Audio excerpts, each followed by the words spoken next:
internet tem serviços de qualidade. Bem-vindo, bem-vindo, sem medo, vem com tudo. Conecte Internet, a conexão do futuro. Bem-vindo, bem-vindo, vem pra ser nosso cliente. Conecte Internet, aqui você é mais contente. Bem-vindo, bem-vindo, sem medo, vem com tudo. Conecte Internet, a conexão do futuro. Bem-vindo, bem-vindo, vem pra ser nosso cliente. Conecte Internet, aqui você é mais contente. Consultório Médico Marileia Carvalho. Consulta e procedimentos. Rua 15 de Novembro, 230, Centro de Itanguá. Telefone 99642-6386. Consultório Médico Marileia Carvalho.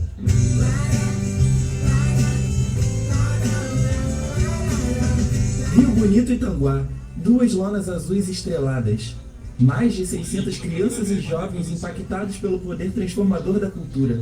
Teatro, circo, música, dança, roteiro, desenho, história do cinema, cenografia e figurino. Oficinas gratuitas e um universo de novas possibilidades. Lona na Lua, arte, educação e cidadania. Patrocínio: Enel, Governo do Estado do Rio de Janeiro e Secretaria de Estado de Cultura e Economia Criativa do Rio de Janeiro. Atenção para um top de 5 segundos.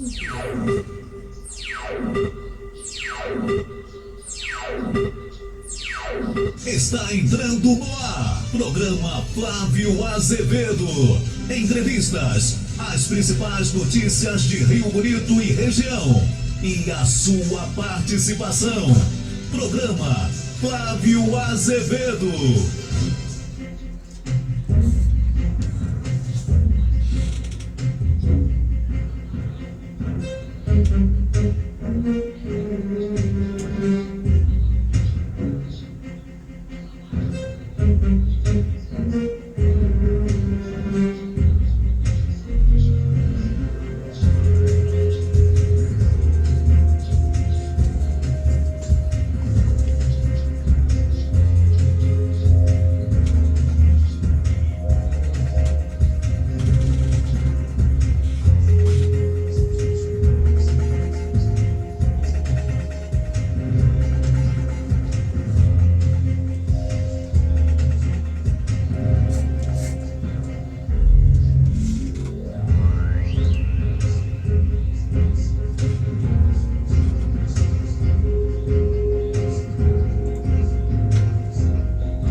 Boa tarde, minha amiga, boa tarde, meu amigo, sejam bem-vindos, programa Flávio Azevedo, Rádio Jornal, Leste Fluminense, grande abraço para você.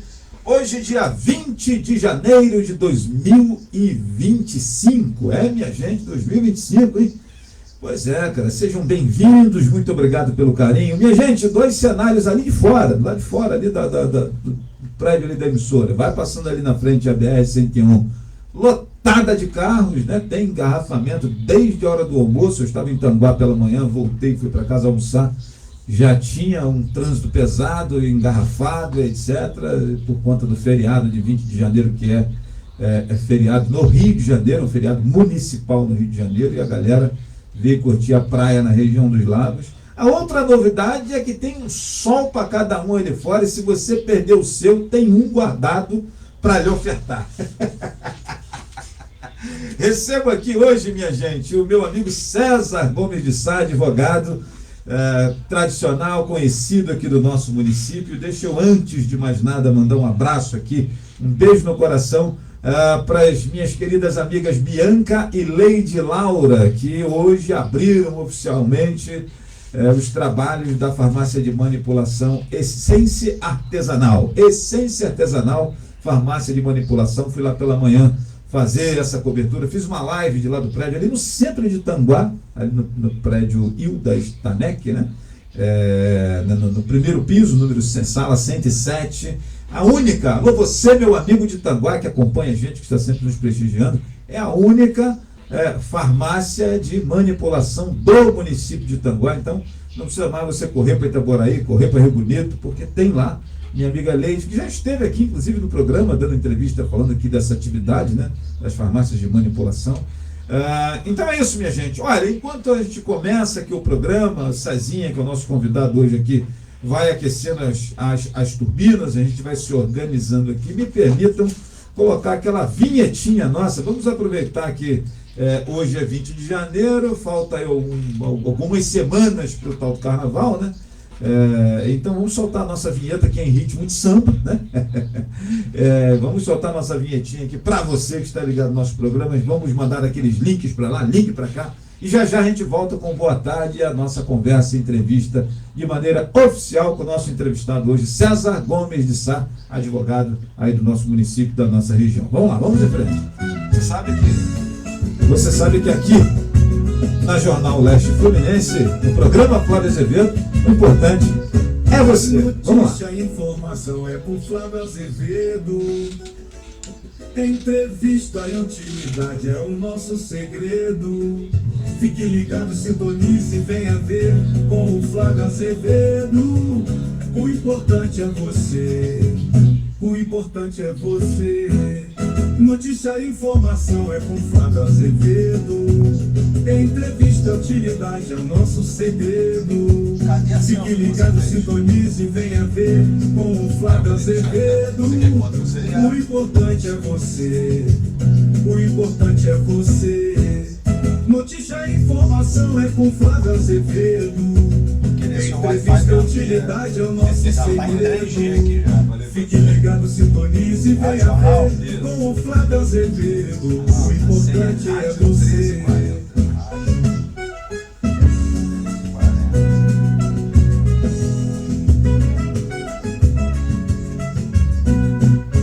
Notícia e informação é com Flávio Azevedo.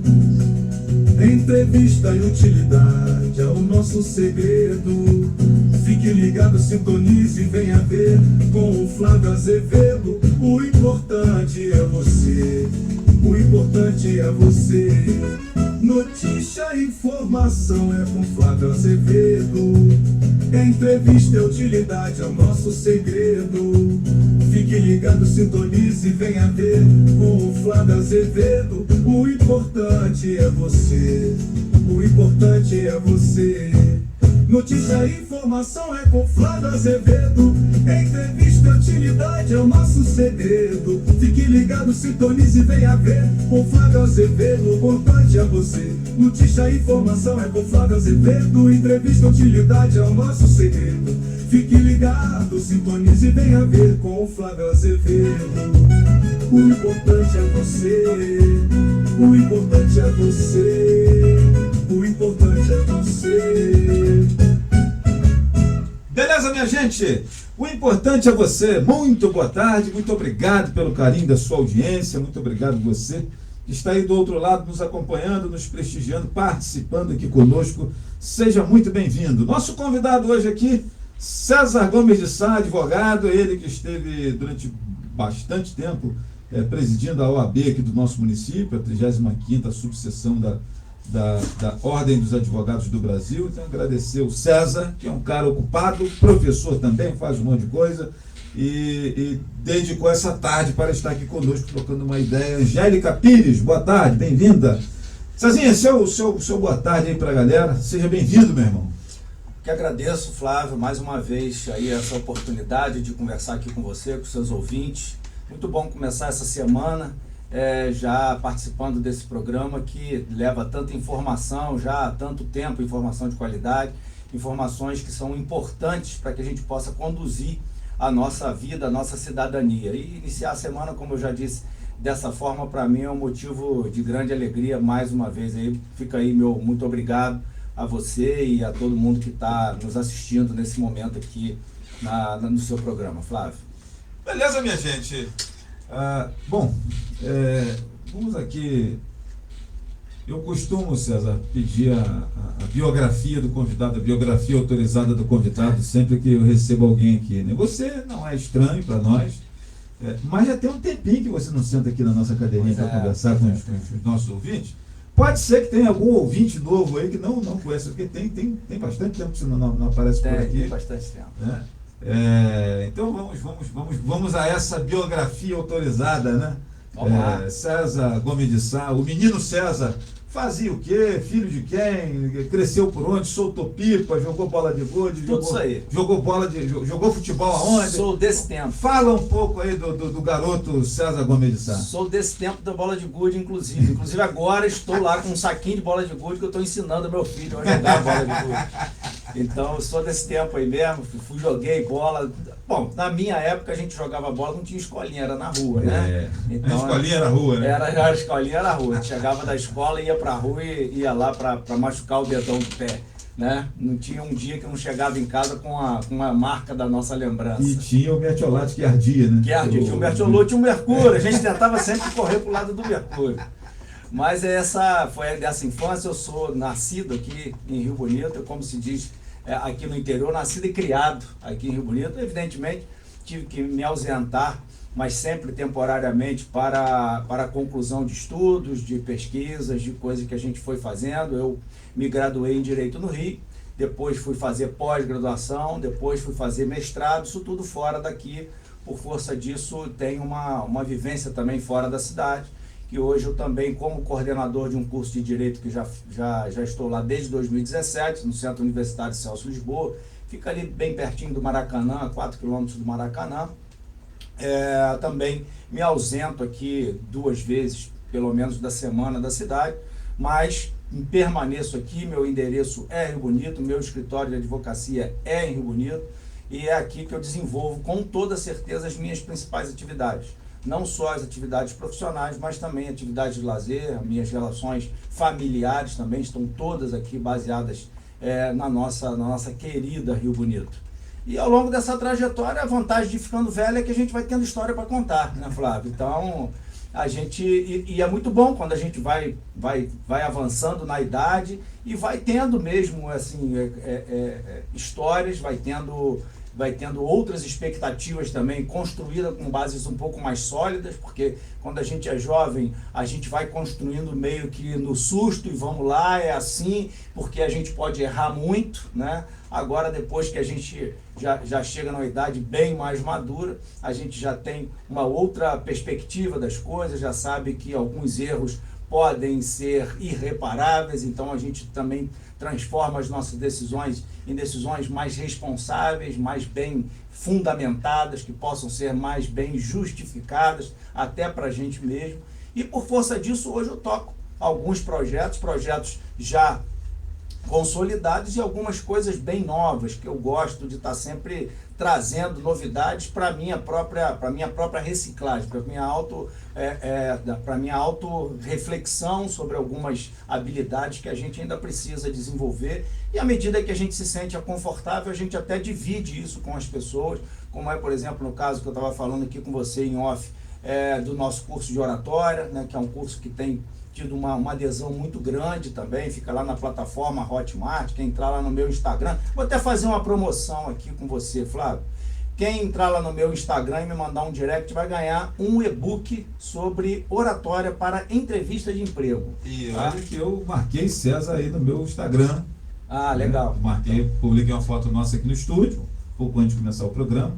Então quem tiver dificuldade, mas como é que é o Instagram dele? Então vai lá no meu Instagram, no meu status, está lá também uma foto nossa, e eu marquei a arroba do entrevistado de hoje, que é o César.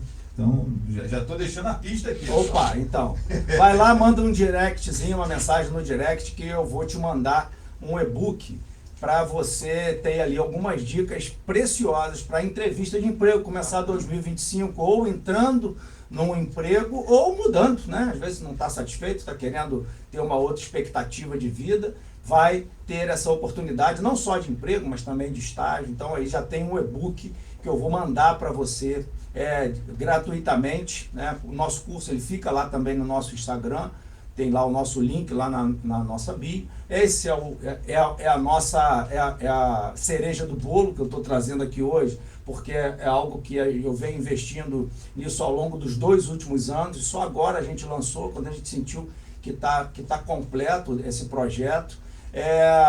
Amanhã a gente tem um podcast, eu estava falando aqui com você, né? Amanhã tem um podcast lá também pelo meu canal do YouTube, E também lá no meu Instagram, daqui a pouco o Flávio vai me ajudar, vai colocar no Instagram dele também, um podcast lá que além de mim, teremos mais 3 advogados e advogadas. Nós vamos falar lá sobre direitos que você não sabe que tem.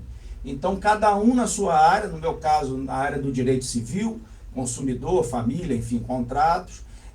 A doutora Rosane na área do direito previdenciário, que é uma área também bastante importante hoje em dia para a questão da aposentadoria, a revisão de benefícios.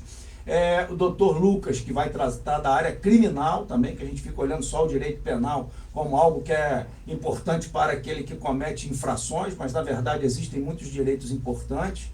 E também o doutor Joubert, que vai tratar da área trabalhista também, de algumas questões bem interessantes. Os temas de cada um a gente não vai divulgar aqui, a gente vai divulgar só na hora do podcast, para que você tenha aí uma surpresa de saber, pô, eu não sabia que eu tinha esse direito aí, e a gente, além de falar sobre esses direitos, a gente também vai tratar de como que você faz para poder fazer valer os seus direitos. E além disso, tudo que a gente já falou, advogo todos os dias, graças a Deus, e sou coordenador de um curso de Direito, com muita honra, na Celso Lisboa, lá no Rio de Janeiro, aonde também sou professor. Já tive outras experiências também nessa área de coordenação e de docência, mas hoje estou com isso consolidado lá na Celso, até por conta de uma questão de falta de braço para fazer mais coisa, Flávio. Então, basicamente, é isso aí que a gente tem hoje, que pode dividir um pouco com os seus ouvintes. Vamos falar um pouquinho de comunicação, então, já que... E eu sei que não estou falando com qualquer um, e eu vou contar aqui um segredo para vocês. Lá no tempo que não se falava em podcast, César aventurou uma participação lá na Rádio Sandê. Eu, à época, tinha um programa, Flávio Azevedo, lá na Rádio Sandê. Eu acho que foi ainda ou no início do tempo que você estava presidindo a OAB, ou foi antes da...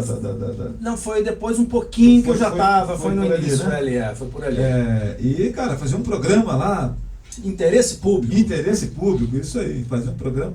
No tempo que nós falávamos em podcast, mas você já tinha essa ideia de precisar dar a sua mensagem para as pessoas, etc. e tal.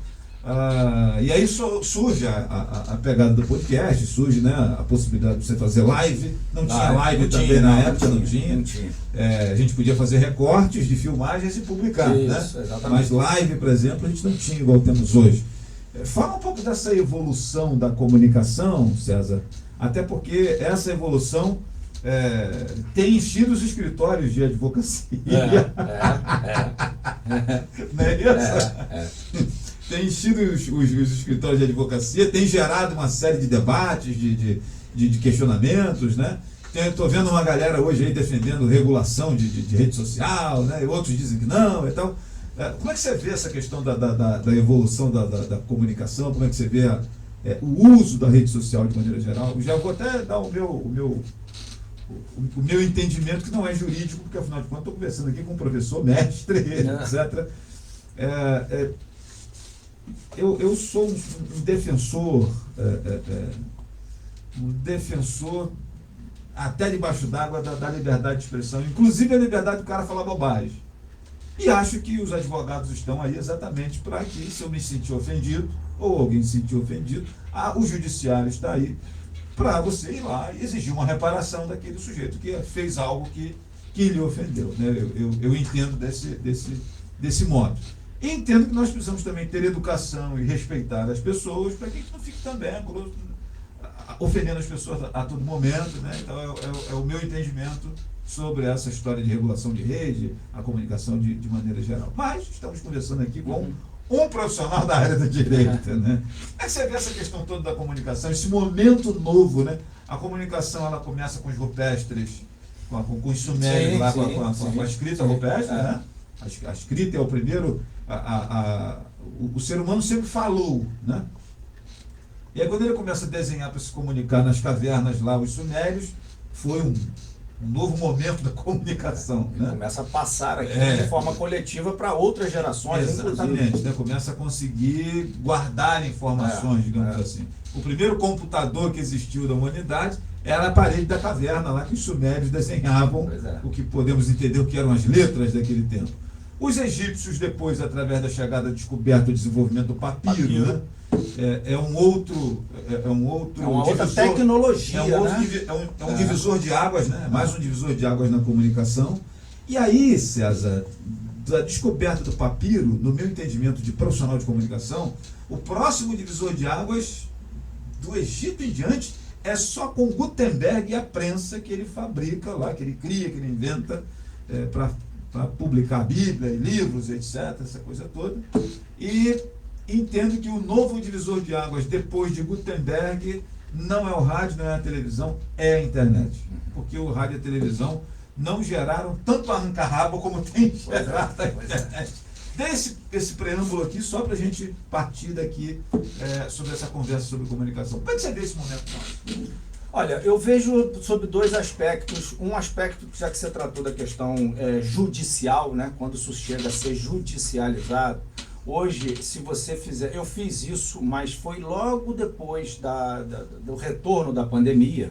Né? Eu fiz isso com alguns alunos meus e demonstrei para eles que na pauta de, por exemplo, de juizados especiais, não era daqui de Rio Bonito, era de um outro fórum, daqui do Rio de Janeiro, mas não daqui da cidade de Rio Bonito.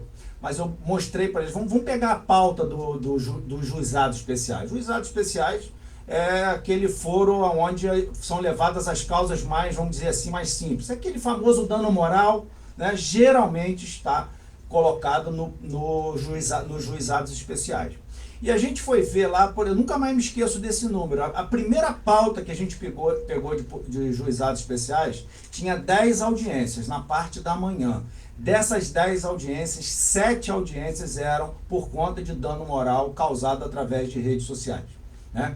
Isso é uma garantia que a gente tem de que você tem um foro para você recorrer disso e que você vai ter uma resposta do judiciário, seja ela positiva ou negativa para quem que for. É uma garantia com toda certeza. No entanto, não é o ideal que a gente libere geral e canalize esse tipo de demanda, como é o caso das ocorrências, né, de danos morais cometidos através de redes sociais para o Poder Judiciário. Por quê? O Poder Judiciário também tem seus limites. O Poder Judiciário nosso, ele é famoso por tudo, menos por ser rápido. E quanto mais a gente assoberbá-lo com discussões colocadas através, algumas mais sérias, algumas talvez nem tanto, mas que todo mundo tem direito de peticionar o Poder Judiciário, né? A gente pode estar inviabilizando, às vezes, lá a sua aposentadoria que você está precisando, uma assistência de um plano de saúde ou do SUS que você está precisando para uma pessoa. Por quê? Porque o juiz ele vai ter que cuidar daquilo tudo. E a gente sabe, então coloca um judiciário mega gigante. Tá, tudo bem, seria uma solução. Mas a gente não tem isso nem a médio, que dirá, nem a longo prazo, que dirá a curto prazo. Então, assim, a gente tem que ter um sistema de garantias também preventivo. A gente tem que tentar evitar, de qualquer forma que seja evidentemente prevista em lei, que as pessoas, como você falou, né, que seja feito com educação, que seja feito com respeito, que as pessoas não ultrapassem isso deliberadamente, porque o que acontece, Flávio? Às vezes a transgressão, ela, mesmo que seja punida, ela é um grande negócio. Você transgredir, às vezes é um grande negócio, que eu estou falando economicamente falando, né? Então, por exemplo, se eu pego na minha área aqui do advogado, o advogado que faz uma divulgação contrária à norma da OAB, que ele infringe essa norma deliberadamente, eu sei que eu estou infringindo, mas eu vou ganhar 1 milhão de ações. Se eu for, por exemplo, para um meio de comunicação que não seja adequado de acordo com as normas da OAB, e eu ganhar 1 milhão de ações, deixa a OAB me punir. Se eu chegar lá naquele limite, aonde a OAB já me puniu de tudo e caçou a minha OAB, eu vou pegar o Flávio, que é advogado também, Flávio, vamos comigo aqui. Eu continuo divulgando no meu nome, que eu já estou queimado mesmo nesse negócio, e vamos ficar milionários. Então, qual é o serviço que essa pessoa está prestando para a comunidade, para a advocacia, né? Na verdade, está prestando um grande desserviço. E eu estou trazendo aqui casos concretos, sem colocar nome nos bois, mas eu estou trazendo aqui casos concretos, que graças a Deus não estou falando da nossa cidade, mas eu estou falando aqui do estado do Rio de Janeiro, isso discutido lá na UAB, lá no Rio, algumas situações extremas aonde a pessoa, a gente sabia que deliberadamente estava cometendo um ato ilícito, mas que para ela era vantajoso cometê-lo. Era o tal do risco calculado. É um risco calculado. E aí, quando a gente vai falar de rede social, você sabe que uma notícia pejorativa contra alguém, ela tem uma disseminação muito mais rápida do que a notícia de que você foi condenado porque você veio aqui na sua rede social e caluniou alguém. Né? Essa notícia da sua sentença, aquilo ali, pô, você não tem a menor graça. Né? Então, assim, a gente tem que ter um sistema de garantias também que seja um sistema inibidor do cometimento do ato ilícito. A gente não deve, isso se a gente fosse levar para o direito penal, ainda seria mais grave, mas assim, a gente não deve utilizar a norma só como algo que chega a reboque do fato. Né? O direito como sendo aquele irmãozinho mais novo. Pera aí que eu estou chegando, aquele que está todo mundo correndo lá na frente e ele é o último a chegar. Né? Então, ele já chega o quê? Quando o circo já está armado, quando já pegou fogo na situação toda e já se causou um dano que muitas das vezes é irreparável. Vamos lá para aquele caso da escola base de São Paulo, né? Que é um caso emblemático, aonde vários anos depois, se não me falha a memória, 21 anos depois daquelas pessoas terem sido execradas, terem sido ameaçadas, inclusive, eu acho que se fosse hoje um caso daquele, acho que aquelas pessoas não estariam vivas, né? Porque a humanidade está diferente, né? E depois foi descoberto que aquilo tudo era uma grande farsa e que destruíram as vidas daquelas pessoas. Então, assim, o direito ele tem uma função inibitória também, e essa função inibitória, ela não deve ser só depois do fato ocorrido. Ou seja, eu vou punir severamente você para que toda a sociedade saiba que você fazer uma lambança como essa vai ter uma punição. O efeito disso é muito pequeno. Então, eu acho que a regulação ela deve acontecer em todos os setores.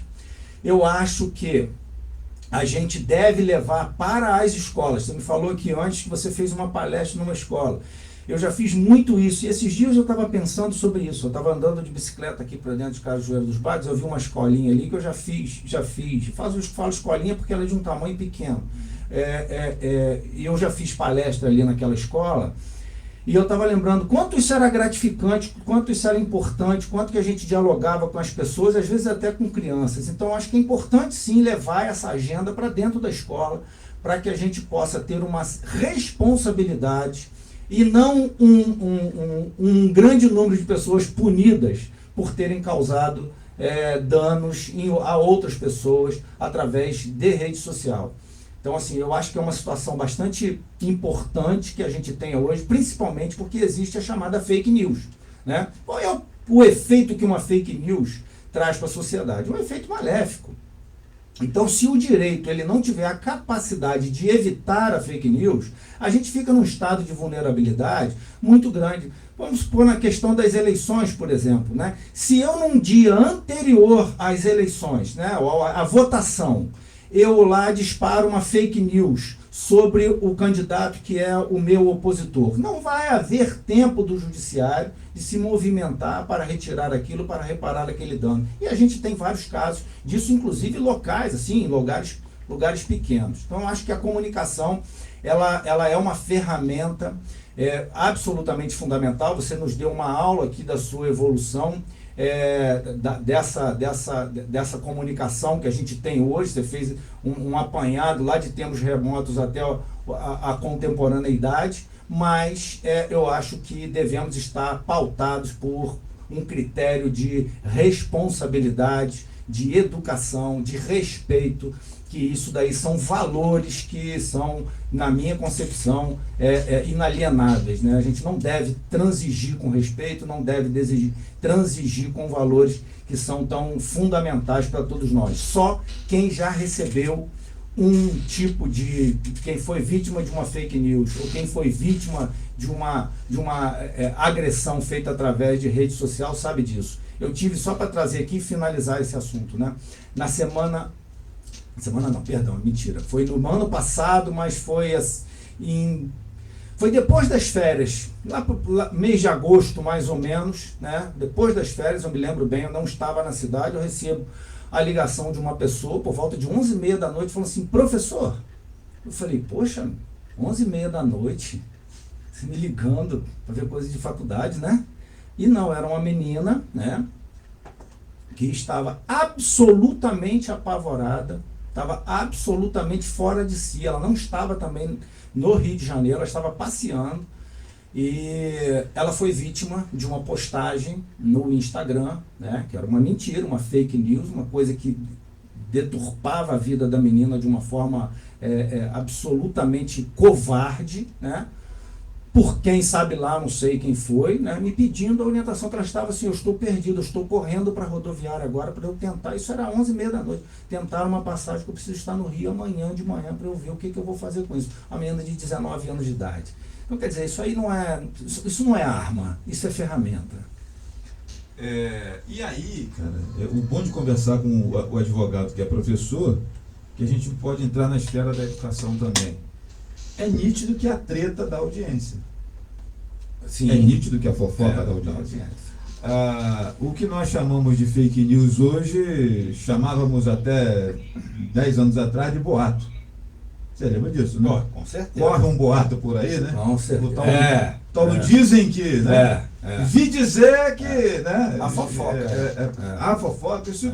E a gente sempre existiu, né? Você vai pegar a história da Bíblia lá que remota a 4.000 anos, você tem... Sapiens, do Yuval Harari, ele fala isso no livro dele, né? É isso? Que ele fala uma breve história da humanidade, ele fala isso, que já existia fofoca na Idade da Caverna. Então, quer dizer, não é um privilégio nosso. A maledicência com a vida dos outros, ela sempre aconteceu. O que a rede social fez é que ela empodera o fofoqueiro, porque você consegue, igual um rastilho de pólvora, né? Você rapidamente consegue disseminar aqui. E a paixão das pessoas pela treta, pela polêmica, pela fofoca. Pô, disseram isso de César, vamos ver agora o que César vai dizer.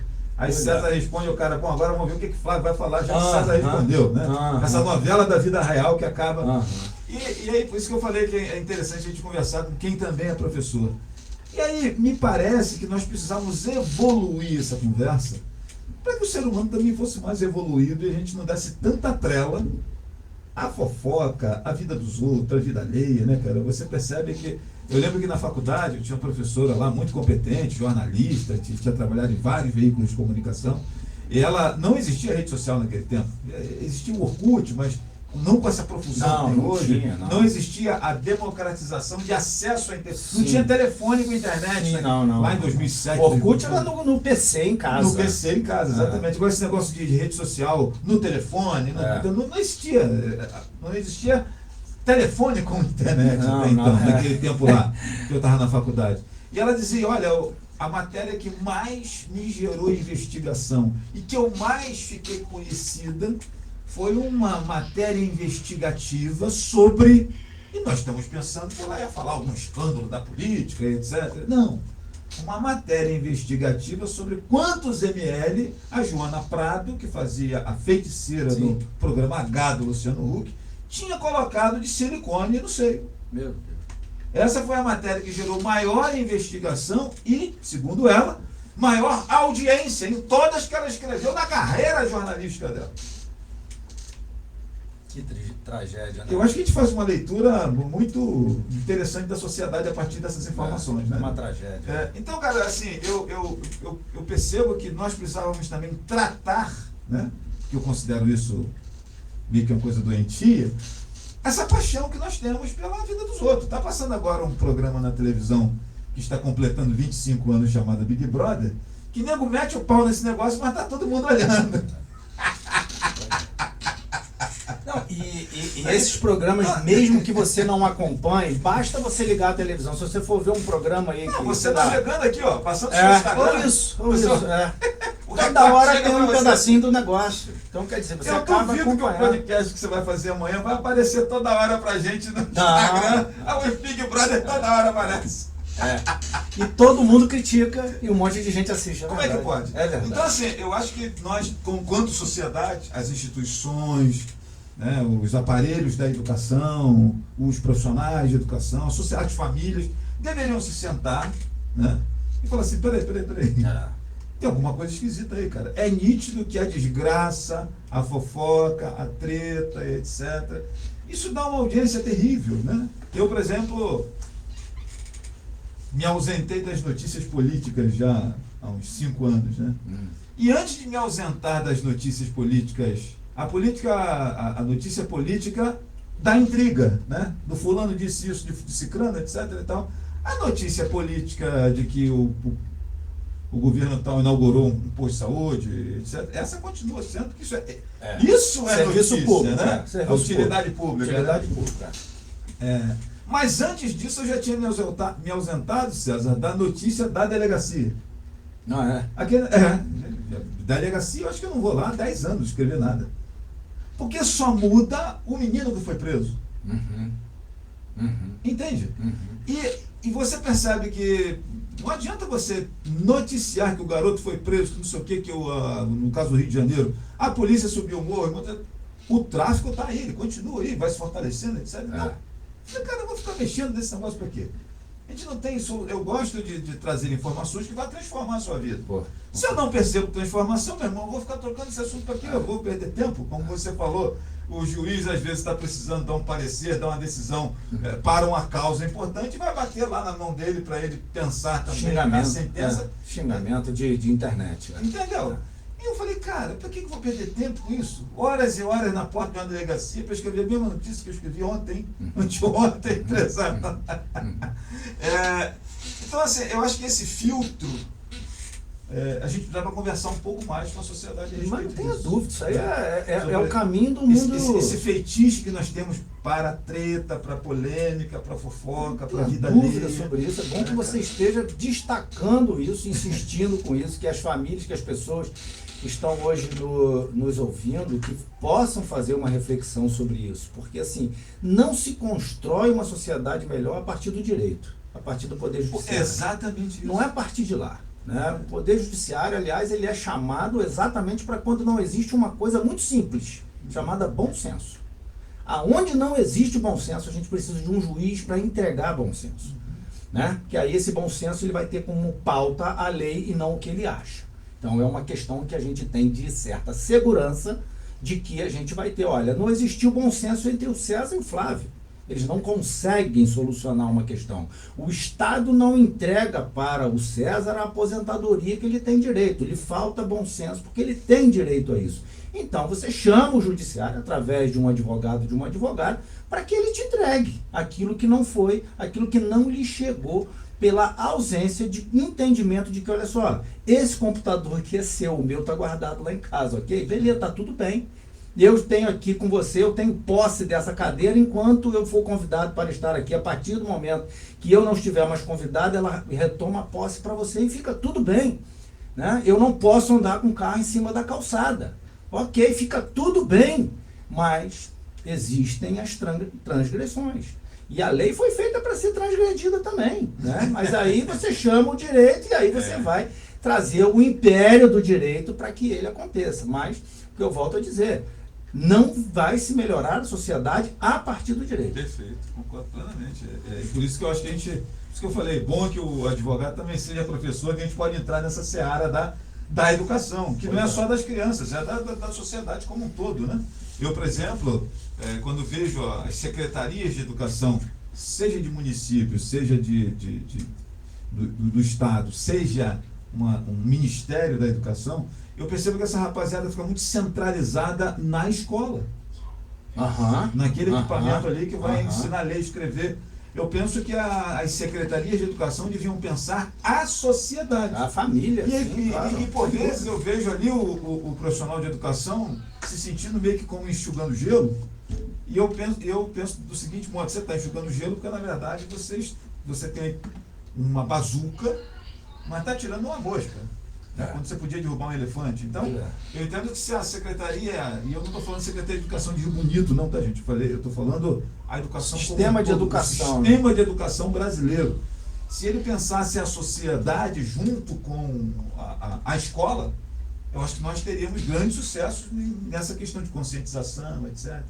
E aí o cara fica esperando que a mídia resolva o problema, que o direito resolva o problema, que o juiz fulaninho resolva o problema, que o ministro tal do STF resolva essa questão.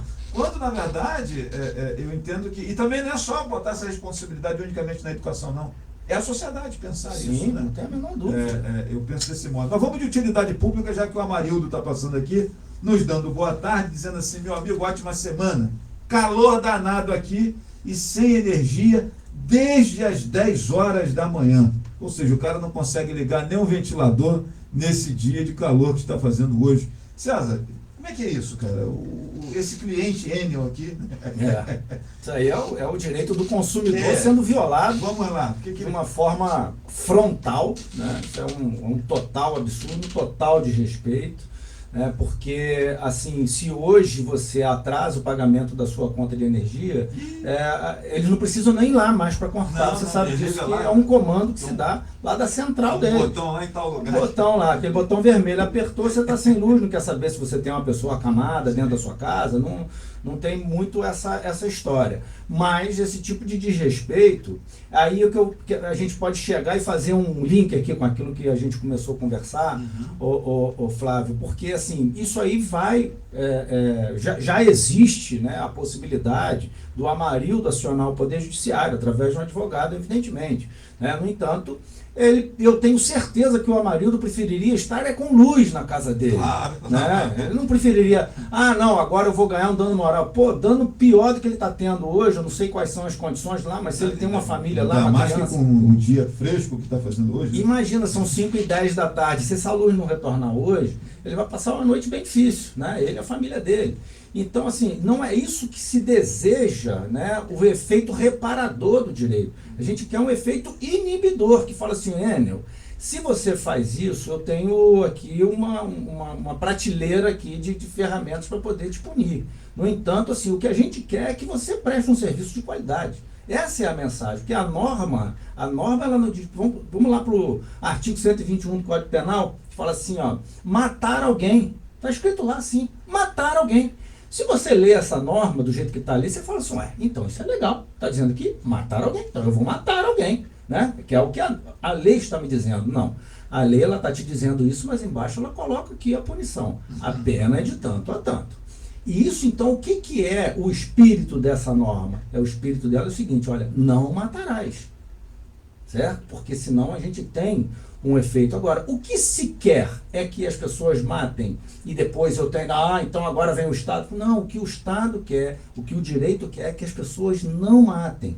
O que o Estado quer, o que as pessoas querem é que a Enel preste um serviço de fornecimento de energia elétrica regular, que não cause dano às pessoas, certo? Mas, como a gente sabe que nestes casos, né, infelizmente, as prestadoras de serviços concedidos nossos, como o Enel, por exemplo, e agora a Águas do Rio, que causou aí uma balbúrdia na cidade, todos ficaram sabendo aí, chegaram quebrando muros, quebrando calçadas e depois repararam da forma deles quando repararam, enfim. Esses serviços concedidos, infelizmente, a gente tem a percepção real de que a concessão de serviço público não é uma solução se feita nos moldes que está hoje, sem regulação. Porque as agências reguladoras nossas, infelizmente, estão enfraquecidas. Elas foram criadas exatamente no momento de privatizações, lá do governo Fernando Henrique, para que, vamos privatizar sim, mas vamos ter uma regulação forte. Nós vamos ter penas duras para o plano de saúde, penas duras para o fornecimento de energia, fornecimento de água, enfim, telefonia, porque isso tudo é uma prestação de serviço que tipicamente, constitucionalmente, é do Estado, é do ente público, seja Estado, seja município, seja da União. Mas quando concede, também tem o dever de fiscalizar através de agências reguladoras, que é um sistema que, assim, eu não sou a favor de jogar a água suja com a criança fora. Né? Por isso eu acho que é um sistema que precisa ser aperfeiçoado. E um dos papéis que a gente desempenha quando vem aqui no seu programa, e você faz isso todos os dias com os seus convidados, né? É exatamente fazer um esforço, tá, de levar à sociedade o conhecimento de direitos, porque é só procurando pelos seus direitos que a gente vai fortalecer esse sistema. Tá? Porque ninguém vai ser kamikaze de estar fazendo bobagem, de estar sendo condenado uma vez atrás da outra. Agora vamos lá, só para a gente poder orientar nesse caminho da orientação aí. Como que isso é feito, César? Né? Até com que elementos que eu vou ao seu escritório, o escritório de qualquer advogado, dar entrada? Porque agora ele coloca uma outra informação, informação aqui, ó. Com certeza pago as contas sempre em dia. E ontem à noite nos faltou energia das 19 horas até as 23 horas. Né? E hoje termina às 10 e ele está sem energia até agora. Né? Como é que é isso? Ele tem que elencar essas faltas, ele tem que, de alguma maneira, provar que ele ficou sem essa energia. Então, como é que funciona isso até para levar esse material para o advogado conseguir ter esses elementos? Importantíssimo. Porque não adianta só chegar lá e falar assim, eu tô puto aqui porque Como é que se cata, como é que você vai catalogar essas faltas? Não, sem como dúvida. É que é isso? Sem a menor dúvida. Olha só, hoje em dia a gente tem uma ferramenta muito boa que é o nosso telefone celular. Né? Então, ali, tirar foto, fazer vídeo. Né? Que o advogado ele vai fazer um videozinho, vai botar, nem precisa de tanto detalhe, tá? Porque o advogado vai pedir uma liminar ao Poder Judiciário, que geralmente é concedida, tá? Geralmente é concedida quando você leva os elementos de prova. Né? É interessante, se o Amarildo está dizendo, estou em dia com as minhas contas de energia elétrica, então levar as últimas 3 pagas direitinho lá, se você pagou por Pix ou pelo aplicativo do banco, se você pagou na loteria, enfim, levar um comprovante disso, é legal se você tiver isso na mão. Né? Levar também esse vídeo, né? Fazer um vídeo, olha aqui, ó, são de tal hora agora, né? Mostrar um relógio, tal hora agora, ainda estamos sem energia desde tal hora. Isso daí é legal. Pode pegar uma declaração do seu vizinho, também que esteja passando pelo mesmo problema, ou que tenha visto que só a sua casa está sem energia elétrica, isso aí já ajuda, é elemento. Se for um bairro todo, então fica melhor ainda que você faz uma ação coletiva. Né? Pode fazer também. Ou todos entram de uma forma individual, ou você procura um órgão para que você faça a ação coletiva. Tá? A ação individual é um pouco mais rápida, mais leve, é menos burocrática, ela é mais leve, sob o sentido de que você tem ali, ou um pequeno grupo de pessoas pleiteando aquilo ali. Por quê? Porque geralmente você tendo só esses elementos que eu trouxe aqui para você, o juiz já determina, sob pena de pagamento de multa diária, tá? Que a Enel restabeleça o fornecimento de energia elétrica. Então, assim, o ideal é que o juiz coloque uma pena, uma multa alta, para que que ele sinta essa dor no bolso, né? Que dizem que é o órgão mais sensível do ser humano, é o bolso.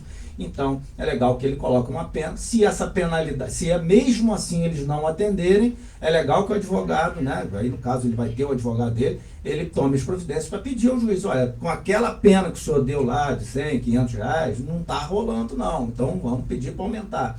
E assim vai. E a única notícia boa que a gente tem diante de um cenário desse é que muito provavelmente a Enel vai ser condenada em danos morais. Aí é importante que ele tenha lá, olha, eu tenho 2 filhos dentro de casa, 2 crianças. Legal, bota a certidão de nascimento lá dos seus filhos, a carteira de identidade dos seus filhos, né? Olha, eu tenho uma esposa, coloca lá, se tiver certidão de casamento bem, se não só a identidade da sua esposa. Às vezes as pessoas têm um familiar acamado, uma pessoa sogra, acamada, um pai, uma a pessoa mãe, idosa. que precisa de nebulização, e aí sem energia, ficou sem aquele... Isso é muito importante. Aí leva o quê? Leva a receita? Como é que... Até uma fotografia, se não tiver nada, tá? Mas é importante, foi bom você tocar nesse ponto. Uma fotografia, no caso, dessa pessoa debilitada. É muito importante que as pessoas que têm dentro da sua casa, um familiar, qualquer pessoa que estiver lá, que haja necessidade de energia elétrica 24 horas, não pode ser interrompida, sob pena até de perda da vida dessa pessoa, que faça essa informação na Enel, tá? Faça essa informação, faz isso hoje não dá mais tempo, mas amanhã vai lá na Enel, leva os documentos, eles têm lá uma relação de documentos, e você vai informar que na sua casa não pode ter interrupção, porque se acabar no bairro inteiro, na sua casa eles vão ter que botar um gerador, tá? Vão ter que colocar um gerador para sua casa, porque você fez essa informação. Então é importante. Se você não fez até agora e está sem luz agora, ok, né, vai ter que buscar o Poder Judiciário mesmo, mas vai ter que tirar essa pessoa daí, evidentemente, para você não ter maiores danos, né? Mas correndo, vai lá na Enel e informa que você tem uma pessoa que não pode ter a interrupção de energia elétrica na sua residência. Para quem está nos acompanhando, o Amarildo deixou aqui o endereço dele, ele mora na rua José Chagas da Cruz, em Cidade Nova, aqui em Rio Bonito. Aliás, e aí vamos aqui só avançar um pouquinho para a questão da geração de energia, né? Que é uma conversa que tem uns 30 anos que a gente escuta esse papo de apagão, de vai faltar energia, de não sei o quê, né? Que vem de maneira escalonada, né? É um problema federal que se espraia para o Estado e alcança os municípios, e dos municípios o negócio piora na ponta da corda, que são as localidades mais distantes, né? Sim. Aqui na emissora, por exemplo, é comum, a gente está apresentando o programa, daqui a pouco, Flávio, eu estava ouvindo o programa ontem, a entrevista estava tão boa, você sumiu? Acabou a energia por aqui. Aí a gente fica sem internet, né? E aí acaba tudo. Quem estava escutando por rádio foi embora, quem está escutando pela internet caiu e acabou. Né? Bom, acabou a energia lá, porque aqui é ponta de linha, está chamada ponta de linha, né? E aí quem está instalado na ponta da linha acaba tendo problema, né? Por uma série de questões que vão desde o tal do gato, que é uma prática lesiva da sociedade, né? Aos desmandos e má prestação de serviço da empresa, falta de fiscalização dos órgãos de controle e tal. E aí faz parte também daquela conversa da mesa, das instituições, da sociedade a respeito desse tema, né? Uma outra questão que eu sempre gosto de colocar também quando o assunto é energia elétrica é que a tecnologia nos trouxe a rede social, mas nos trouxe também a energia gerada por placas fotovoltaicas. Sim. A energia solar. Lá fora está um sol desgraçado, certamente as placas fotovoltaicas estão sendo carregadas a 3x2, né? O Amarildo ainda mora numa região urbana, mas por vezes eu vejo pessoas abastadas que têm sítio, fazenda, propriedades interioranas, essa briga danada com a geradora de energia. Eu falo, meu gente, por que não bota lá uma placa? Né? De repente, dependendo do poder aquisitivo daquela família, é caro para o cara colocar. Mas tem pessoas com poder aquisitivo que tem como colocar lá no sítio, na propriedade, na fazenda, numa empresa que é um pouco mais afastada, para não ter problema. E não temos também essa cultura, né? Eu vi esses dias uma reportagem sobre Barcelona, uma das cidades mais conhecidas e visitadas do mundo. 60% da cidade de Barcelona é energizada por placa fotovoltaica. Que não tem insolação que nós temos aqui. E não né? tem o sol que o Brasil, que pelo menos o Rio de Janeiro... Lá agora está tudo cinza. Tem amigos lá, exatamente hoje eu vi uma amiga postando de lá que está tudo cinza, todo mundo de gorro, de tudo. Quer dizer, não tem insolação, que aqui nem no inverno tem uma situação que eles passam lá. Mas 60% daquela cidade é tocada a energia solar. Você vê. A gente tem uma demanda que eu acho que está havendo uma evolução importante nisso, que é a questão das mudanças de matriz energética.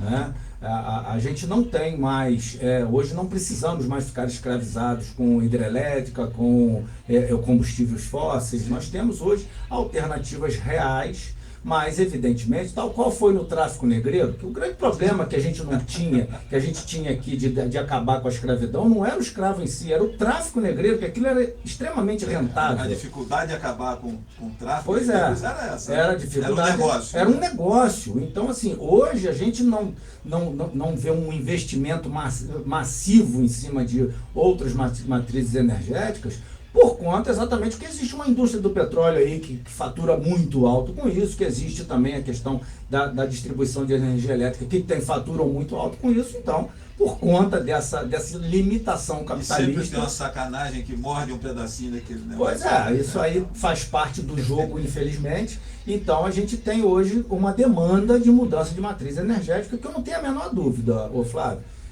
No futuro próximo, tá, a gente vai ter uma energia elétrica fornecida dentro dos municípios, tal qual já deveria ser, por exemplo, de internet, né? A gente poderia ter um fornecimento desse serviço que vai ser praticamente gratuito para a população, porque vai se tornar uma coisa banal você ter energia elétrica, não vai precisar ter essas redes de transmissão toda, porque você está trazendo um exemplo clássico. Hoje essa tecnologia ela é muito cara, né? Mas você sabe que tudo começa extremamente caro. O primeiro computador do mundo, ele tinha 2 andares, né, de um prédio.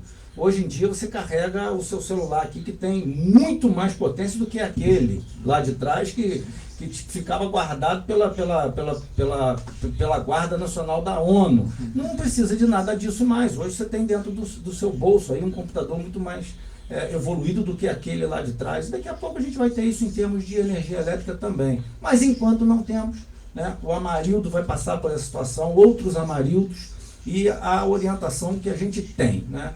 Procure sim os seus direitos. É a única forma de você ter um efeito pedagógico para essas empresas, né? E dando o recado de que não vale a pena não investir num serviço de qualidade. Agora, a gente sabe que menos de 10% das pessoas procuram um serviço de reparação dos seus direitos agredidos. Isso aí é clássico. Por isso que a gente vai até fazer esse podcast amanhã. Que a gente escuta tanto isso, claro. Pessoas dizendo que eu não sabia disso, não sei o que, como que eu faço para ver isso? Que a gente vai trazer essa informação também. Essa do gerador que você trouxe aqui para famílias que têm pessoas acamadas, eu, por exemplo, não sabia. Pois é. Olha que eu sou um cara minimamente informado. Pois é.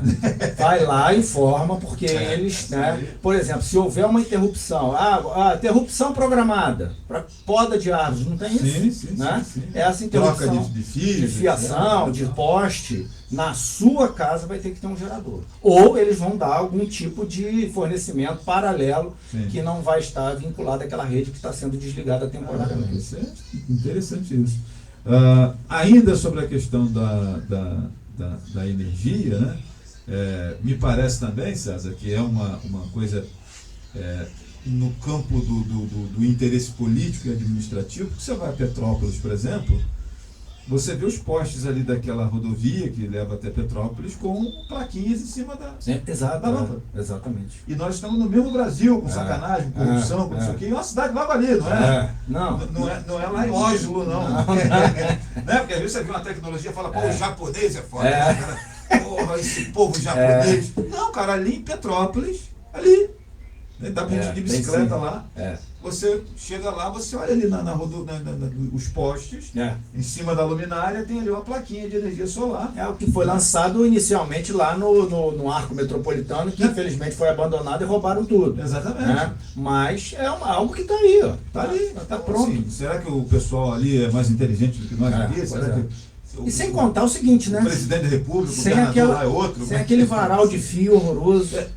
Perfeito, aquele né? embaixo, né? Eu costumo dizer que se o Homem-Aranha vivesse por aqui, ele ia morrer eletrocutado, porque na hora que não tem espaço para ele não. Ele ia girar onde, né? Então assim, gente, nitidamente, outra coisa que eu sempre chamo a atenção, as prefeituras constroem quadras, escolas, postos de saúde, e o cara faz um projeto de saneamento, projeto de, às vezes, uma praça, ele faz um projeto para pavimentação, etc. Várias atividades são inseridas naquele projeto. Por que os caras não colocam energia solar? E não só as prefeituras, né? A iniciativa privada também. Não, mas eu digo assim, o poder público poderia começar a dar esse exemplo, né? Construir uma escola, energia solar, gente. Construir um posto de saúde, energia solar. Não, olha, esse prédio é sustentável, vamos tirar aquela... A própria questão da água também, o reaproveitamento da água da chuva. A gente tem uma incidência boa de chuvas aqui na nossa cidade. Você não vê essa preocupação, a começar do poder público, que deveria nos dar esse exemplo. Eu recebi aqui o Roosevelt Monteiro, da CIEE, uma empresa que trabalha com programa de estágio. Estou vendo até o calendário ali. Exatamente. Nós estávamos conversando aqui e eu falei, cara, é uma iniciativa do governo federal, apoiada no Sistema S, né? Sebrae, esse negócio todo, para fomento de emprego, geração de renda, qualificação profissional. Quantas prefeituras têm parcerias com empresas como essa para contratar jovem aprendiz? Para fazer um programa de estágio. Né? E aí eu conversava com ele. Você tem o ônibus universitário carregando 1.300 jovens do nosso município para outros centros. E não tem um programa de estágio para que esse cara volte e trabalhe por aqui, bote a pratinha no bolso. Não, eu tenho parceria com o CIE lá na universidade, e a gente assim, fornece muito, encaminha muitos estagiários através do CIE para o Tribunal de Justiça, por exemplo. Então atenção, gente, o que o Roosevelt falou aqui não é uma balela, olha o que o César está dizendo. A gente faz isso lá, a gente faz, é normal, é um processo normal.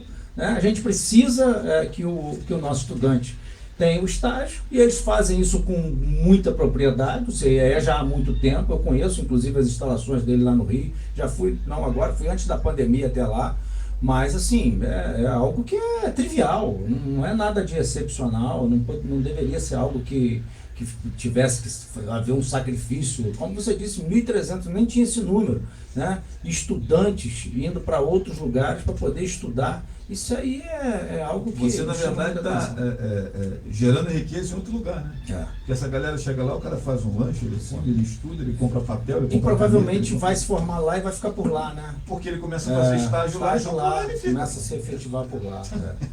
É muito complicado. Então, assim, o município acaba fazendo um investimento que ele não tem um retorno disso. É nítido. Não estou dizendo que é para acabar o transporte universitário, não, tá, gente? Pelo amor de Deus. Daqui a pouco vão dizer, Flávio está dizendo que tem que... Não, não é isso. Eu estou dizendo que não nos dá o retorno que justifique esse investimento de transportar a rapaziada. E é tão fácil ter esse retorno, é só fazer isso que a gente está dialogando aqui. Já que falamos em jovens, né, e o Amarildo está dizendo, muito importante essa entrevista, eu não sabia que a pessoa que tem um familiar que precisa de energia 24 horas, a Eni é obrigada a ceder um gerador. Nem eu sabia, Amarildo. Um beijo aqui para minha amiga Eva Lopes. Olha, minha amiga Eva, deixa eu fazer uma propaganda aqui, 0800 para minha amiga Eva, que está preparando a comidinha ali. E estou vendo na rede social um rebuliço danado aí, muito sucesso. Eva, minha amiga, parabéns, Deus te abençoe, sucesso para você, essa veia empreendedora aí que você está desenvolvendo. Tudo de bom, minha amiga. E aí, César, já que estamos falando de educação, já que falamos de CCE, de programa de estágio, etc., e você é professor, eu estou com uma menina lá em casa que completou 18 anos em novembro e decidiu que vai fazer direito. Ah, que bacana. Que legal, que legal. Decidiu que Sou super entusiasta, super. Ela decidiu que vai fazer direito. Eu queria que o professor César falasse um pouco desse momento de a escolha de uma atividade para a vida, né? E assim, o jovem geralmente tem a cabeça cheia de sonhos, cheia de pensamentos, de transformações, de contribuir para mudanças, né, etc. E tal. Como é que é isso, César? Qual a nossa postura como pais, né? E como escolher, de repente, uma melhor instituição e tal? O que a gente deve olhar nessa hora que o jovem decide, vou estudar, vou fazer essa formação e tal?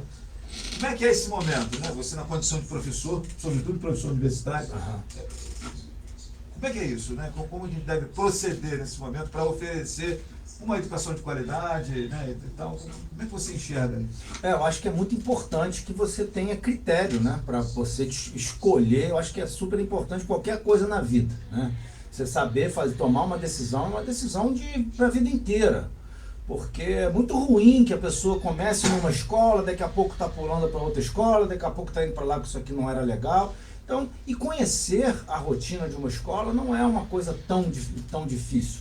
Basta que você converse aí com 2 ou 3 alunos. Hoje em rede social você consegue isso. Porque é importante você saber do consumo. Tem as avaliações também, né? Que geralmente... Os números dessas escolas que tem perante o MEC, porque isso é regulação. Eu sou regulador, eu sou avaliador do MEC. Então, o que a gente faz? A gente vai às instituições de ensino, tem lá um formulário muito robusto, né? Eu faço isso em dupla, sou eu e mais um colega, isso é sorteado. Só te interrompendo rapidamente, vi até no Fantástico, um ano e pouco atrás, uma reportagem falando sobre algumas conhecidas universidades de direito, inclusive, do país, que tem reprovações importantes nessa avaliação que é feita pelo MEC. E a gente não sabe disso, porque ganharam um certo nome e aí o cara vai trabalhando com o nome. Vende, mas não, eu falo que assim, vende, mas não entrega, né? Não tem o que entregar, não tem o conteúdo, só tem uma fachada lá na frente, muito bonito. A gente tem que ter muito cuidado com isso. Né? Mídia, né? Fama, A gente avalia as instituições em 3 dimensões básicas, certo? A primeira dimensão é a dimensão da organização didático-pedagógica. Então, essa instituição ela vai ter lá um projeto de curso, onde ela tem as disciplinas, onde ela tem os conteúdos, e isso aí tem que ser contemplado de acordo com a diretriz curricular nacional, que é estipulado pelo Conselho Nacional de Educação. Então, isso aí é o primeiro aspecto. O segundo aspecto é o corpo docente. Então, você vai ver lá quem são os professores dessa casa, né? Esses caras têm titulação para isso? Eles são mestres e doutores? Isso é muito importante, que você tenha pessoas que sejam qualificadas para estar em sala de aula e transmitir o conhecimento, certo?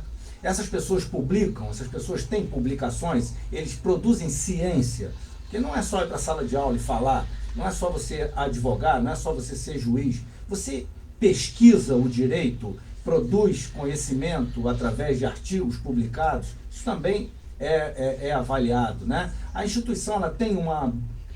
Aí a gente já parte para a terceira dimensão, que é a dimensão da estrutura física. Ela tem uma biblioteca robusta, uma biblioteca que atenda às necessidades. Como é que é a sala de aula? Ela tem equipamentos, porque hoje em dia o estudante ele demanda do professor que tenha lá um slide para acompanhar a aula, né? Além do slide, claro, o quadro lá, a lousa. E qual é a estrutura que tem? Essa sala de aula ela é climatizada. No Rio de Janeiro é um artigo de primeira necessidade. Esse tempo fresco. Esse tempo fresco que está fazendo, aí você imagina botar os caras em sala de aula, quer dizer, né? Então, todos esses aspectos são muitas perguntas a serem respondidas e ao final você tem lá uma qualificação que essa instituição tem de acordo com essa avaliação que é feita. Então, a primeira coisa, o primeiro passo que eu faria é conversar com algum aluno, conversar com a instituição lá, procurar o coordenador, coordenadora do curso, para você bater um papo, para você conversar, para você entender como é o sistema de avaliação, por exemplo, como que ele funciona, né? E também você dar uma olhada lá no site do Ministério da Educação, que você vai ter essas qualificações que a instituição, os atos regulatórios pelos quais ela passou, enquanto instituição e enquanto curso. São duas coisas, né, que são avaliadas em momentos diferentes. Você avalia a instituição ela não tem um curso só, então avalia a instituição e depois avalia e qualifica aquele curso especificamente. Isso aí é o básico, sabe? Isso aí é a entrada que você tem que fazer para você ter a convicção de que você vai permanecer com a sua filha lá durante os 5 anos do curso. Não vai curso que vai te prometer terminar o curso antes de 5 anos, isso não existe, isso é proibido, na verdade. Né? O curso de Direito ele tem que ser realizado em no mínimo 5 anos. Então você vai ter também essa impressão. E depois você vai ver a questão financeira também, quais são as possibilidades que eu tenho de uma bolsa de estudo, se eu estiver falando de uma universidade privada, né? Qual é a possibilidade dela me manter com essa bolsa de estudo até o final dos estudos, porque tem instituições que infelizmente vão lá no primeiro semestre, quanto é a mensalidade de R$100? Quando chega lá no segundo semestre, quando é R$1.500, R$2.000? Entendeu? Então, isso acontece. Então, você olhar para ver como que é essa política, dá uma olhadinha no regulamento. E aí sai a regulamento. pesquisa dizendo assim, o índice de evasão, né? O índice de evasão do ensino superior. O cara não aguentou. Porra, meu irmão. O nego meteu uma promoção de R$100, daqui a pouco chega no segundo semestre. Não existe curso. De 100 subiu para... Não existe curso de direito que se mantenha com R$100. Você não paga. Sim, lógico, né?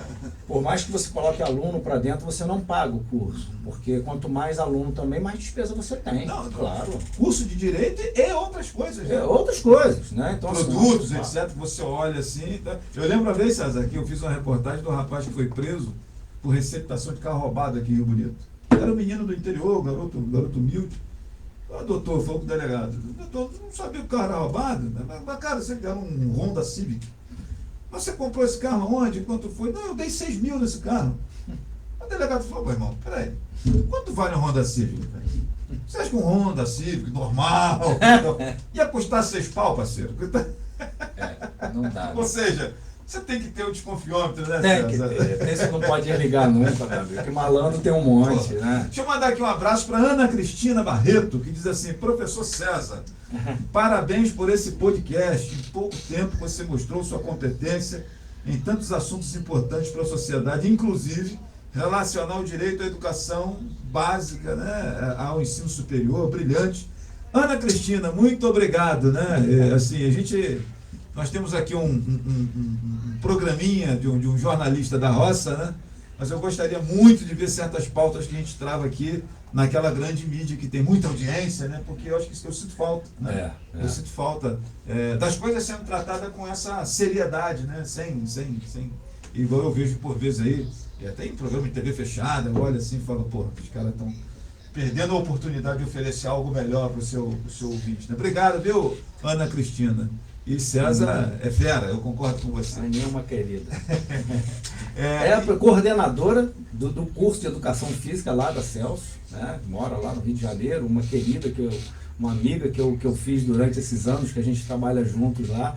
E não só muito querida, mas extremamente competente, uma doutora em Educação Física, algo que realmente me dá muito orgulho saber que eu tenho não só a possibilidade de estar lá ombro a ombro com ela no dia a dia, estamos literalmente, nós sentamos bem pertinho lá no nosso local de trabalho, mas também o orgulho de ter a Aninha no meu seleto grupo de amigos. Muito obrigado, um beijo, querida. Deixa eu mandar um abraço aqui também para outra figura muito querida, que é o professor César, né? Mas aí o professor César pai, né? O professor César está aqui deixando o comentário dele aqui também. O professor César é pai do Cezinha, né?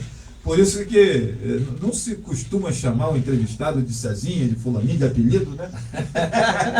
Mas, cara, assim, é intimidade, é amizade nossa de longa data, e por vezes eu falo Cezinha.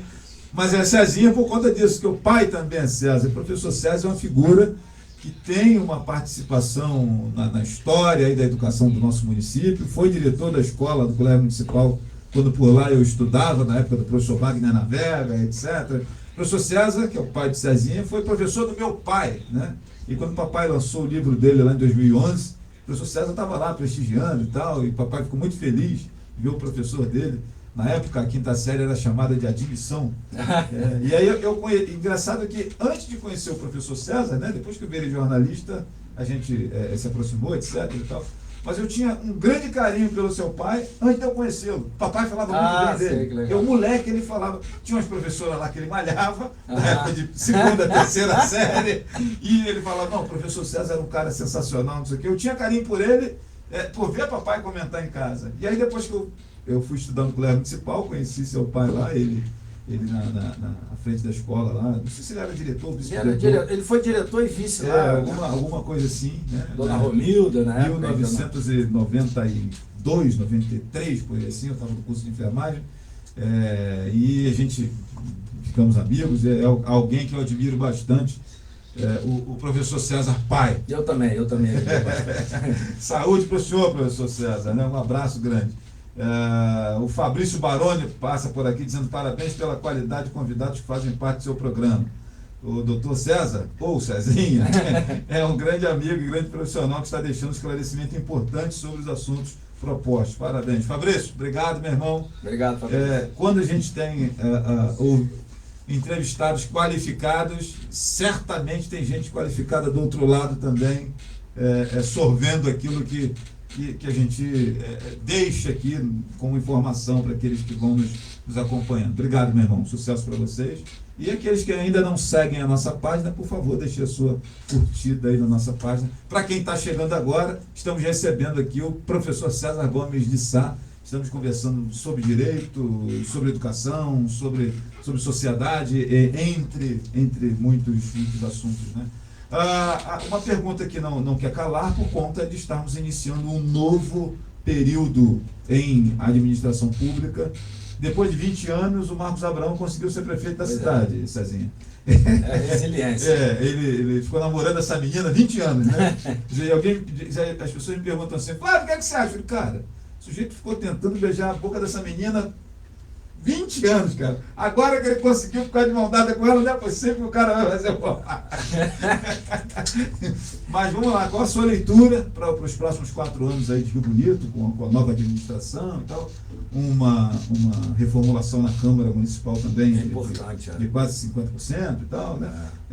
Sua leitura desse novo momento para a nossa cidade de Rio Bonito. De esperança, né, Flávio? A gente precisa, de fato. Bom, primeiro que é algo que a nossa cidade começa a compreender de que a alternância no poder ela é salutar, né? As oligarquias não têm espaço num processo democrático. E a gente via aqui, eu sou da época de Aires e Bidim, né? Da dobradinha de Aires e Bidim, depois a gente foi para Solange e Mandiocão. Então, quer dizer, essas dobradinhas, por mais que o administrador público se esforce, por mais que ele tenha a entregar, por mais que ele volte para o próximo mandato com experiências, né? Isso também traz uma certa letargia, uma certa assim, personificação do poder. Ou seja, até estagnação. Até estagnação, exatamente. Às vezes o administrador público, é comum, né? Do administrador público, olha, minha área aqui é educação, cara, eu gosto dessa área de educação. Então a gente vai ver uma educação decolando e talvez a saúde nem tanto. Então, são coisas que eu acho que a cidade compreendeu isso, eu vejo desta forma. Né? Então, a chegada de Marcos Abraão agora nos enche de esperança, porque eu acho que você sintetizou muito bem. Né?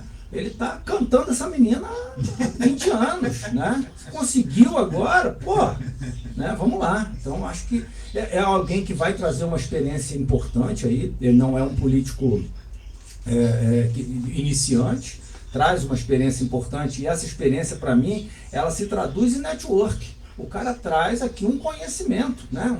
Uma facilidade de dialogar com outros setores, a nível estadual, a nível até federal, porque já teve dentro do sistema político. Então, eu acho que isso pode ser um grande ativo da administração de Marcos Abraão. Né? Tenho visto as nomeações dos seus secretários, conheço alguns, outros não conheço mesmo, então assim, desejo que ele esteja fazendo uma boa escolha para esse primeiro escalão, porque para mim, eu sempre falo, primeiro ato de inteligência de um administrador público, de um chefe de executivo, é a escolha do seu time. Pô, isso ele pode fazer. Na verdade, se ele não alienar isso a outras forças políticas, né, se ele não terceirizar isso para outras forças políticas, ele tem condições ali de escolher a dedo pessoas que de fato possam contribuir com os projetos que ele pensa para a nossa cidade.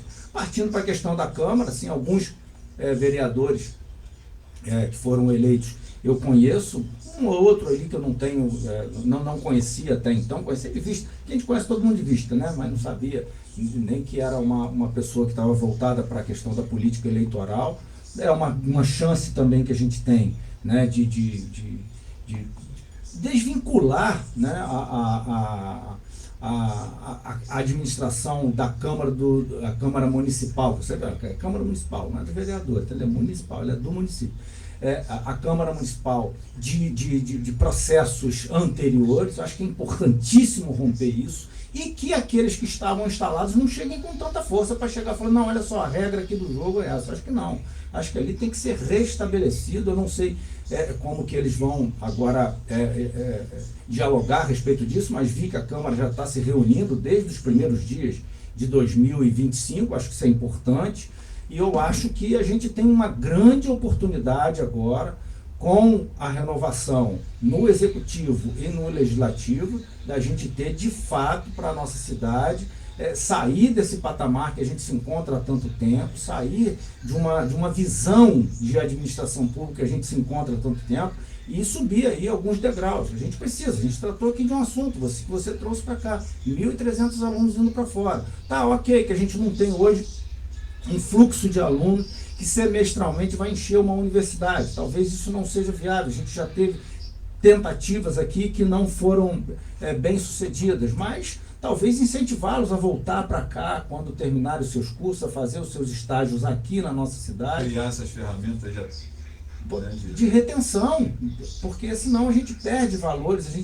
Você deve conhecer, tal qual eu conheço várias pessoas que nem no Rio de Janeiro está morando, que nem no Brasil está morando, e que são pessoas daqui que poderiam estar entregando o seu conhecimento aqui para a gente. Isso é algo que a gente não pode perder com esse fluxo que a gente perde. Eu acho que perder um ou outro, um talento ou outro, isso é normal. Vai sempre acontecer em qualquer cidade. Mas a gente perder com esse fluxo todo, daqui a pouco a gente de fato vai ter uma carência. Eu acho que a gente já pode ter em alguns setores, já existir isso, né? Mas uma carência de pessoas que possam de fato entregar para a nossa cidade, para a nossa população, serviços de saúde, serviços de educação, enfim, de diversas áreas, né? De tecnologia. Eu sou um grande entusiasta da tecnologia. Eu acho que a nossa cidade aqui, pela proximidade que ela tem, pelo seu ponto estratégico que ela está a gente ter um parque industrial onde não tenha nada voltado para tecnologia, para produção de tecnologia, como a gente tem aí guardadas as devidas proporções, mas a nossa Santa Rita de Sapucaí, lá, né? Que hoje o reitor de lá é alguém daqui de Rio Bonito, só isso que a gente tem. Nazaré. No Nazaré. Cacau. Exatamente. Então, assim, eu acho que aqui, por que aqui a gente não pode ter um polo de tecnologia, iniciar alguma coisa assim? Porque essa garotada de hoje em dia está olhando para isso, o Flávio. E assim, a galera faz questão de dizer que Juliana Paz nasceu aqui, né? Mas esquece do nosso reitor lá, pois é. que é um cara Pô, de grau de importância, né? A Juliana Paz é famosa, tá? Beleza. Mas tem figuras também de destaque por aí em outros segmentos. Pois é, e a gente ignora isso. Um intelectual de primeira grandeza, nosso aqui, lá. Talvez se conversar com ele, Carlinhos, vamos trazer um braço desse negócio aqui para Rio Bonito? Pô, quem sabe um negócio desse? Para botar essa rapaziada aí também ter essa opção. E aí, Flávio, a gente não vai estar falando mais de Rio Bonito, não, porque lá em Santa Rita de Sapucaí não estuda gente de Santa Rita de Sapucaí, não. Vem gente do Brasil inteiro. Claro. Não é verdade? É o nosso Vale do Silício. Na nossa geração, quantos meninos que saíram daqui? Ele foi um deles. Né? Ele foi um deles. Eu lembro que vários meninos naquela época que eu estudava no Colégio Bonito, e entre pobres e mais abastados, o sonho de muitos pais era que os filhos fossem estudar em Santa Rita, que não sei o quê. Lembro de vários colegas que foram, né? Pois é. Passamos da sexta para a sétima. 3, 4 não voltaram. Mas cadê esse pessoal? Não, foi para Santa Rita. Quando fechou a 8ª série ali, que a gente foi para o ensino médio, uma galera não estava no básico. Mas o que houve? Vou para estudar em Santa Rita. Pois é. Já começou cedo para poder engrenar logo no ensino técnico, no ensino superior. César, já que nós falamos nessa questão de desenvolvimento, eu acho meio obsoleto essa história de condomínio industrial, tá? Comungamos da mesma opinião. Num tempo que nós estamos falando não estou falando que tem que acabar com o condomínio industrial, não, tá, gente? Tá ali, tem que desenvolver, beleza e tal.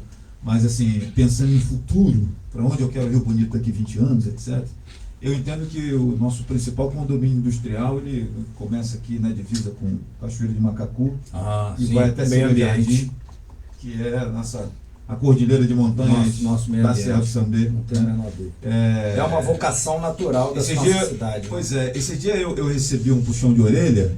Um camarada falou assim: pô, mas você só fala da Serra do Sambê? Eu falei: irmão, presta atenção.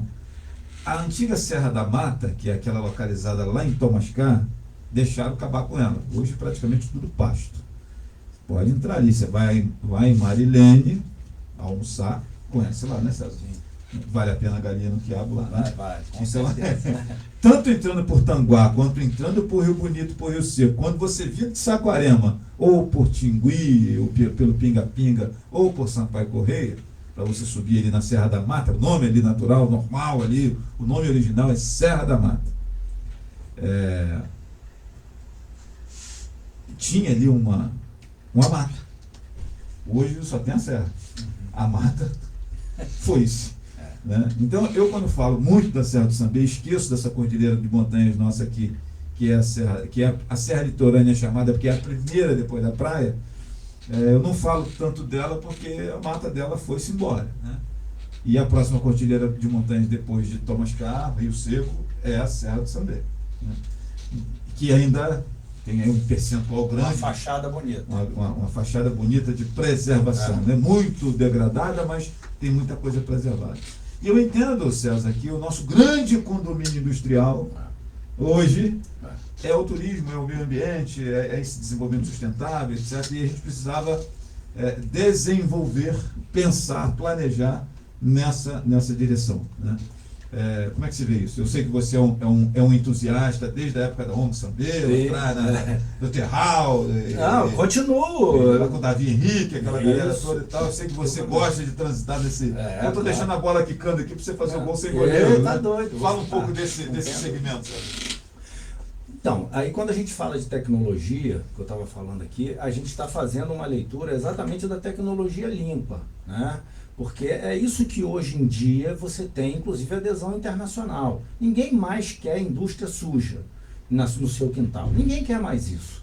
A indústria suja no seu quintal, ela hoje traz muito menos benefícios do que malefícios. Então, isso é algo que isso salta aos olhos. a vocação da nossa cidade aqui é uma vocação do investimento, para o investimento exatamente nas questões da natureza, da biodiversidade que a gente tem aqui ainda, como você bem falou. Se você parar aqui no meio do asfalto, aqui, vamos parar o trânsito da BR-101, e você olha para um lado e para o outro e vê qual é a vocação da sua cidade. Não precisa você fazer muita coisa. Na verdade, é a mesma coisa de você jogar para um cara... Não é um exercício muito difícil de se fazer. Você vai pegar um cara de 2,10 m de altura e falar, pô, qual vocação, qual esporte que eu acho que esse cara tem que jogar? Pô, meu amigo, não vai ser outra coisa muito diferente do que basquete ou vôlei. Pô, o cara já tem ali uma envergadura pronta. Não é verdade? Isso bem treinado tem uma chance de vingar muito grande. Ginástica artística. Não vai dar. Entendimento é até difícil você ver. Não é, cara, não vai dar. Pois é, o cara vai ficar meio desengonçado pro negócio. Então, assim, tem coisas que a gente tem que simplificar. Qual é a vocação da nossa cidade? Isso estava muito, na época que você está falando isso aí, nos tempos idos do início da década de 90, que a gente tinha os projetos aqui para a nossa cidade. Quando a gente trazia gente de fora, a gente levava lá em cima na Serra do Sambê, fizemos isso algumas vezes, as pessoas que vinham de fora eram técnicos, tá? Não é sonhador, não é pensador, não. A gente trazia aqui técnicos, inclusive do próprio IBAMA, enfim, estou me lembrando aqui de um grande amigo que trouxemos. Eram pessoas que ficavam maravilhadas, que olhavam para a cidade e o projeto vinha pronto na cabeça, né? Mas a gente sabe que não é simples a gente sensibilizar. Aí eu acho que tem que ser uma iniciativa que a sociedade deveria, na hora de votar nos seus representantes, ter assim, pô, meu amigo, qual é a sua ideia a respeito de meio ambiente, de tecnologia limpa, de desenvolvimento para a cidade? Eu não quero que meu filho vá embora daqui não, eu quero que ele more aqui comigo. Mas qual é a alternativa que você tem? Ele vai trabalhar no comércio? Ele vai continuar essa mesma vocação que a cidade tem, que hoje que é basicamente, né, é comércio e serviço, e não tem nada que chame muito atenção além disso. Então, assim, se a gente tem uma indústria voltada para a questão tecnológica e voltada para a questão da tecnologia limpa, eu acho que a gente tem aí uma avenida pela frente a ser percorrida, né? Porque investimento tem, isso aí não vai usar o ISS da cidade, isso aí não vai usar o IPTU da cidade para investir nisso não, o investimento vem de fora. Pelo contrário, né?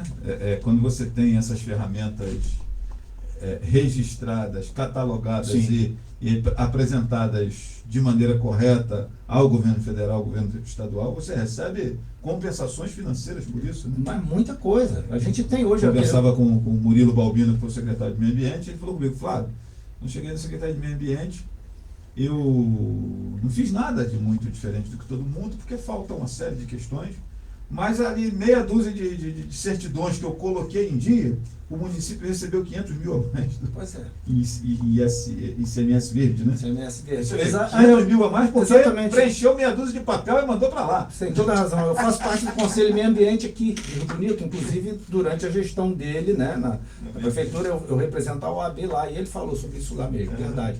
E uma outra coisa também, né, que a gente tem que imaginar. A questão dos investimentos que a gente pode receber para esse tipo de iniciativa pode vir da questão do crédito de carbono que a gente tem aqui da Serra. Aí você falou da Serra do Sambê, sim, lá não tem crédito de carbono, lá na Serra da Mata. Aqui tem. Então, quer dizer, quem que está ganhando dinheiro com isso? Ninguém. E isso daí é um dinheiro de graça, porque você tem crédito de carbono. Os países poluidores, os países mais poluidores, países que já devastaram as suas áreas de ambiente natural, eles têm que investir nisso por conta do protocolo de Kyoto, né? Então, assim, são ferramentas que, se a gente tiver o manuseio delas de uma forma estratégica, você não precisa ser o gênio, o Steve Jobs do meio ambiente, não. É você manusear aquilo de uma forma estratégica. Olha só, eu quero ver o crédito de carbono que Rio Bonito pode ter. É dinheiro que vai chegar aqui. E aí, se você reinvestir, vai voltar mais dinheiro para cá de novo. Não, agora eu vou botar de novo. Você pega aqui, você investiu num polo gastronômico lá de Lavras. Pô, ficou top lá. É sustentável, você tem lá uma vivência da comunidade com o meio ambiente de forma sustentável, respeitosa, onde você não tem degradação, muito pelo contrário, você tem educação ambiental. Porque quando você falou da escola, a escola é educação formal, mas a lei de educação ambiental, ela fala que a educação ambiental ela é feita de forma formal, né, de maneira formal, dentro da escola, dentro de cursos, dentro de capacitações, mas também de maneira informal.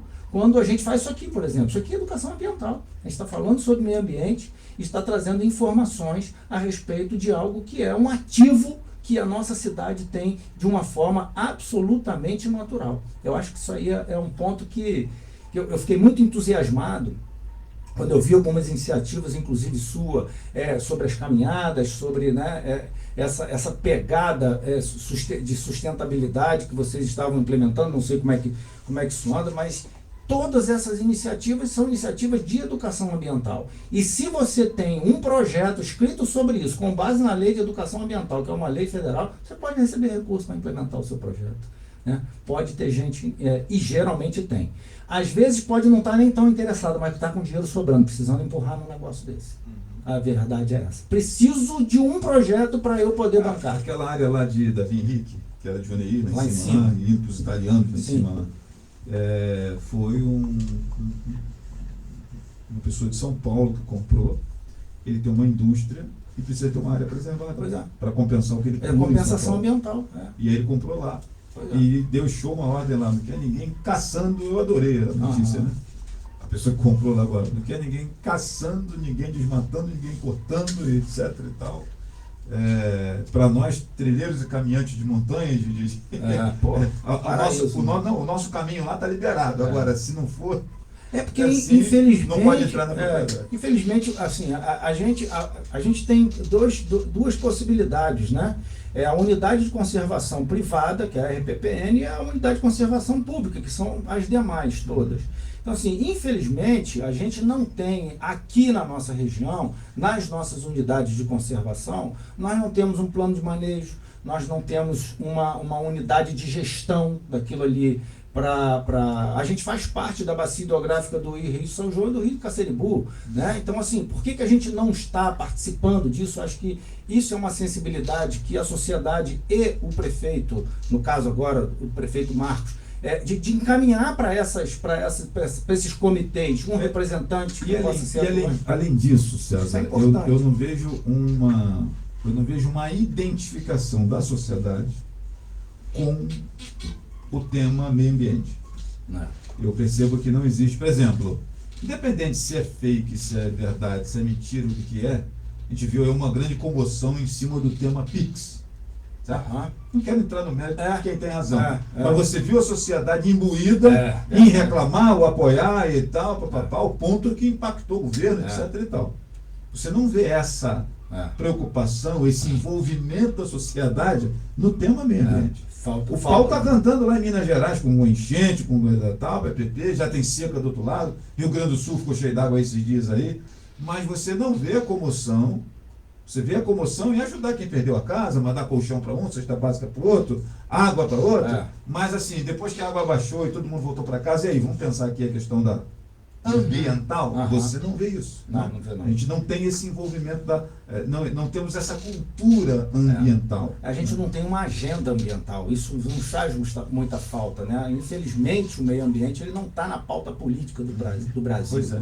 E isso daí faz uma falta, um hiato muito grande. Que aí você depende de iniciativas próprias. Eu vejo que o meio ambiente ele está na pauta partidária. Partidária, mas de uma forma incipiente. Não é pauta política. Não é política. Ela é partidária. E aí o partido que não é daquela sigla fica contrário àquele projeto, por mais que ele seja bom, porque o partido é adversário. Pra brigar. Você percebe isso nitidamente. Nitidamente. Né?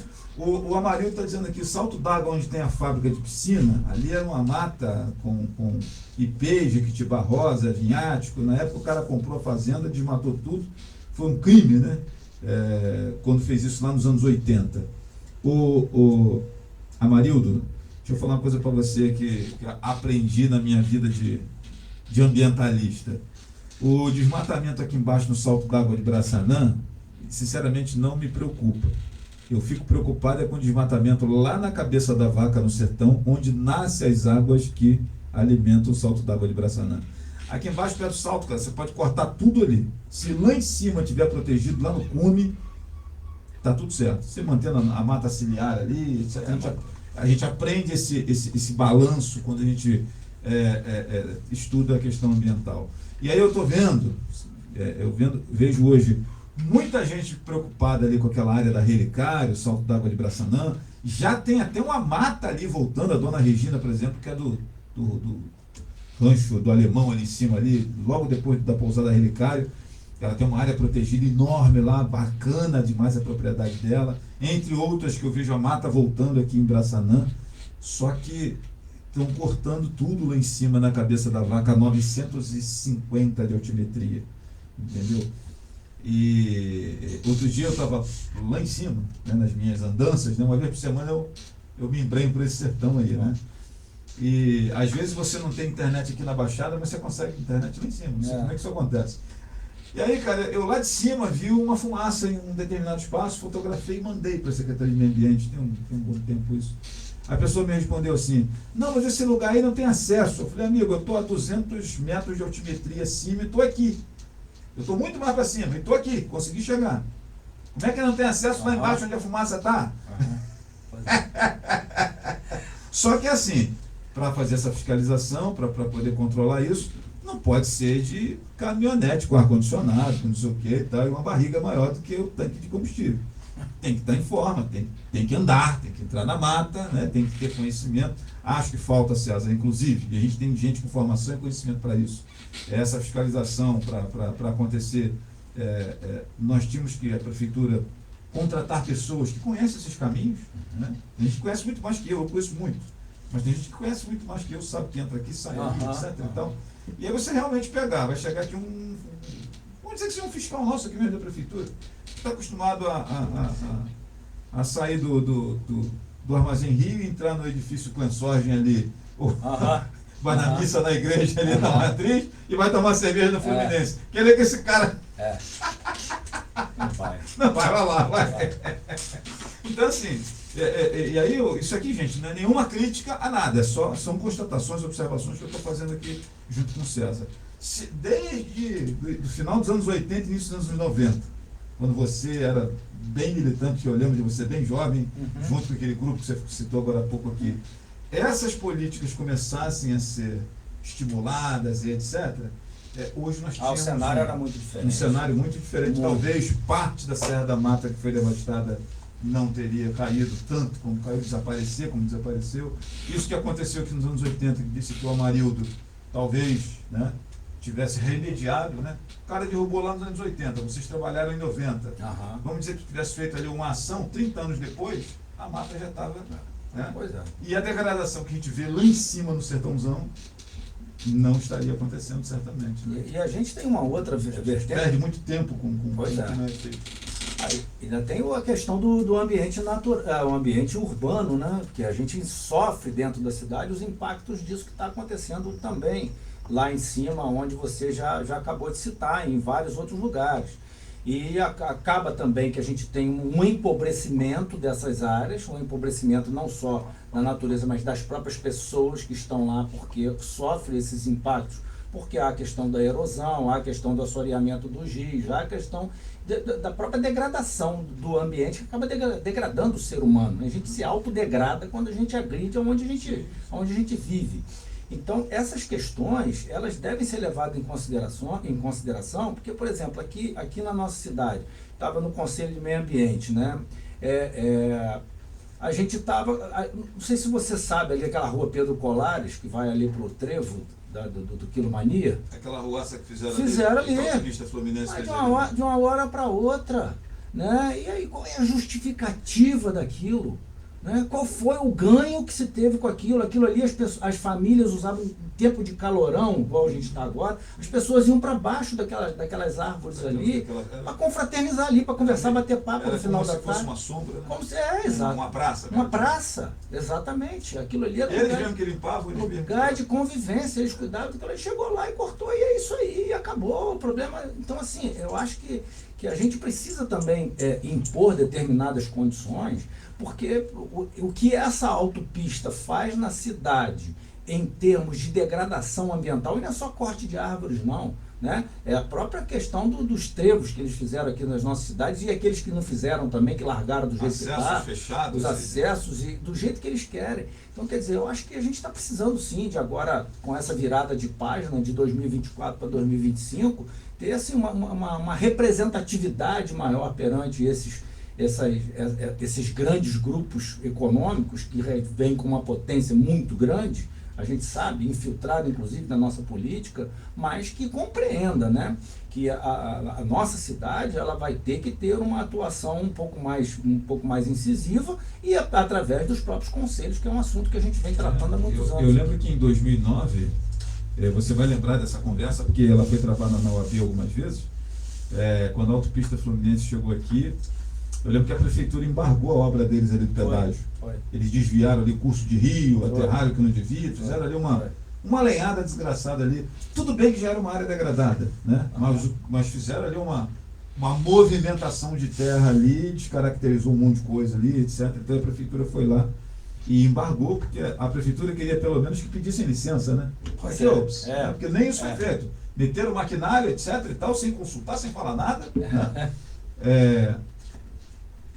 E 3, 4, 5 meses depois que a prefeitura embargou, veio uma canetada do governo federal, uma canetada de cima dizendo: prefeitura, sai daí porque os caras precisam trabalhar. Até porque as outras praças de pedágio já estavam arrecadando e só essa estava parada. Ou seja, o bolso que você falou agora há pouco, que é mais sensível, é o órgão mais sensível do ser humano, né?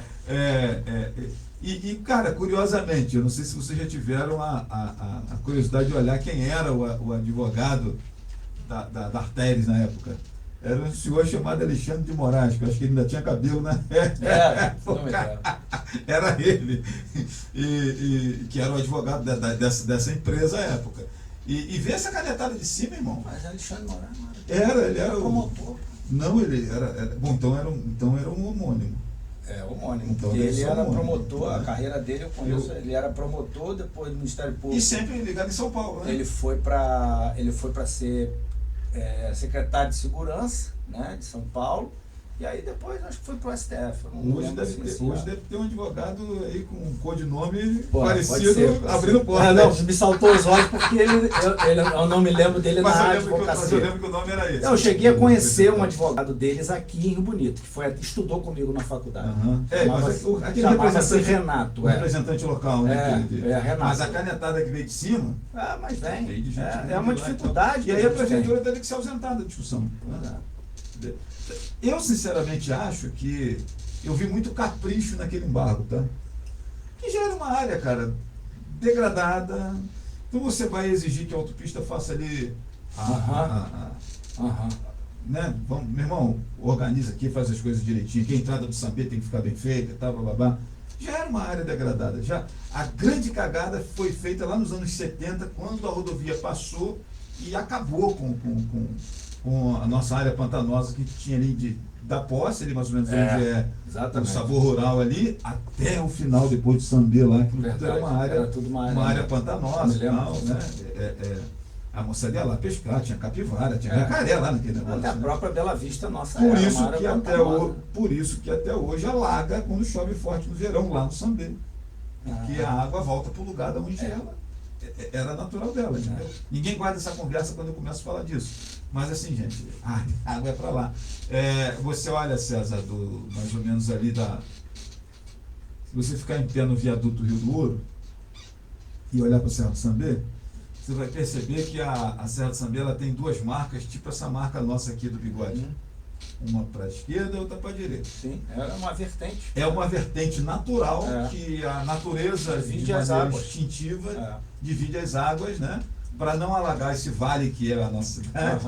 Ela joga um pouco de água para a bacia, que é ali na área do Sambê, do Rio Bacaxá, e a outra ela joga aqui, onde a rapaziada construiu o rato molhado. E é por isso que o rato molhou. Né? Na verdade, a água sempre foi jogada aqui nessa área aqui, de trás da Polícia Rodoviária Federal, até aqui na área do Basílio. Sim, aquilo ali sempre foi uma baixada, era alagava. Outro bacião, então chovia forte, cabeça d'água na Serra do Sambê, as águas se dividiam um pouco para lá e outro pouco para cá. Dos anos 80, como diz aqui o Amarildo, em diante, a moçada foi construindo, não houve fiscalização, não houve controle disso, não houve orientação das pessoas, e hoje a gente lida, tanto lá quanto cá, com esse episódio de casas sendo alagadas de vez em quando em época de chuva forte, né, tal. Eles chamam isso de desenvolvimento. Pois é, cara. Então, assim, eu sinto falta, César, dessas conversas nas campanhas eleitorais. Isso aí é um vazio que a gente vê. É um xingando o outro, não sei o quê, pipipi, fake não... news para lá, fake para cá e tal, e efetivamente projetos nessa direção, que é olhar Rio Bonito daqui 20 anos, a gente acaba não vendo de nenhum grupo. Né? E quando você toca no assunto, também não reverbera, né? não repercute, porque as pessoas não têm a cultura ambiental. Pois é. Isso aí também algo que eu acho que a gente pode trabalhar muito com a questão da educação, né? Não só a educação informal, como a gente está fazendo aqui, mas a educação formal mesmo, que é aquela dentro da escola. Agora, no currículo novo, já houve uma modificação disso, onde as crianças e adolescentes já estão tendo um contato com conceitos importantes na área de meio ambiente. Eu acho que isso aí é um processo que vai demorar muito, mas a gente só consegue acelerar a partir do momento que a gente tenha comunicadores como você fustigando esse tipo de... instigando que as pessoas pensem sobre as ações, que tudo que é aquela questão da relação de causa e efeito, né? Todo efeito ela tem uma causa. Se a gente faz intervenções, seja no ambiente natural, seja no ambiente artificial, como são as nossas cidades, né? A consequência, o risco ele tem que ser medido, porque vai acontecer. E a gente vê isso acontecendo, a gente sabe que só dragar rio é algo que se cochilar um ano no dragou o rio, alaga a cidade toda. Quer dizer, isso aí não é uma... eu estou gerenciando lá a pousada restaurante Amanhecer da Terra, que é o sítio lá do Dr. Nogueira, ali na Bela Vista ali. E as pessoas vêm me perguntar assim, e aí, infelizmente eu estou lá tarefado, não dá para fazer uma aula, né? Mas assim, uma pergunta que eu deixo para quem está acompanhando a gente. Cara, engraçado que a água da piscina é mais quente do que a da cachoeira, né? A piscina artificial, né? Sim. Eu tenho os chalés, o restaurante, e nesse centro eu tenho a piscina. Ontem, por exemplo, estava aparecendo os calda-pé, aquele sol que estava fazendo. O sol incidindo em cima dela. Você vai lá na cachoeira, a água está gelada. Né? A gente tem uma cachoeirinha lá dentro. Você chega lá, você entra na cachoeira, naquela água gelada. 150 metros à frente está a piscina. Você entra na piscina, que não tem proteção da floresta, né, etc. Então, a piscina natural lá da cachoeira, o povo não gosta de entrar, porque é feia, porque na hora que entra dentro sobe um barrinho, né, etc. Porque é a passagem da cachoeira. Então, o cara prefere ficar. Aí depois não quer saber por que uma é quente, a outra é fria, a outra é mais fresca, etc. E, tal. E você percebe que o sujeito observa a diferença, mas não faz um exercício de puxar na memória, pô, mas vem cá, o que acontece? Por que lá a água geladinha, mais fresquinha, aqui a água está quente, né? Dentro da mesma área, dentro do mesmo espaço, um apenas é dentro da vegetação, é o ambiente natural, e o outro é um ambiente artificial. É um presente que a gente tem. Né? Você tem ali uma aula de meio ambiente, de preservação, de conservação, dentro do mesmo espaço, curto assim, e você nota essa diferença claramente, porque que um é de um e o outro é do outro. Pois é, claro. É lamentável, né? Mas é algo que a gente tem que fazer nossos esforços aqui para que a gente possa sensibilizar cada vez mais. Não tem outro jeito, não tem outro caminho. Bom, César, prazer, meu irmão, te receber aqui sempre, trocar essa ideia, bater papo e cara, agradecer você sempre por essa sua visita aqui, bem-vindo sempre. E suas palavras finais aí para a galera que está nos acompanhando, fala do podcast de novo aí, eu vou até publicar nas minhas redes aí. Bem que bacana, te agradeço muito.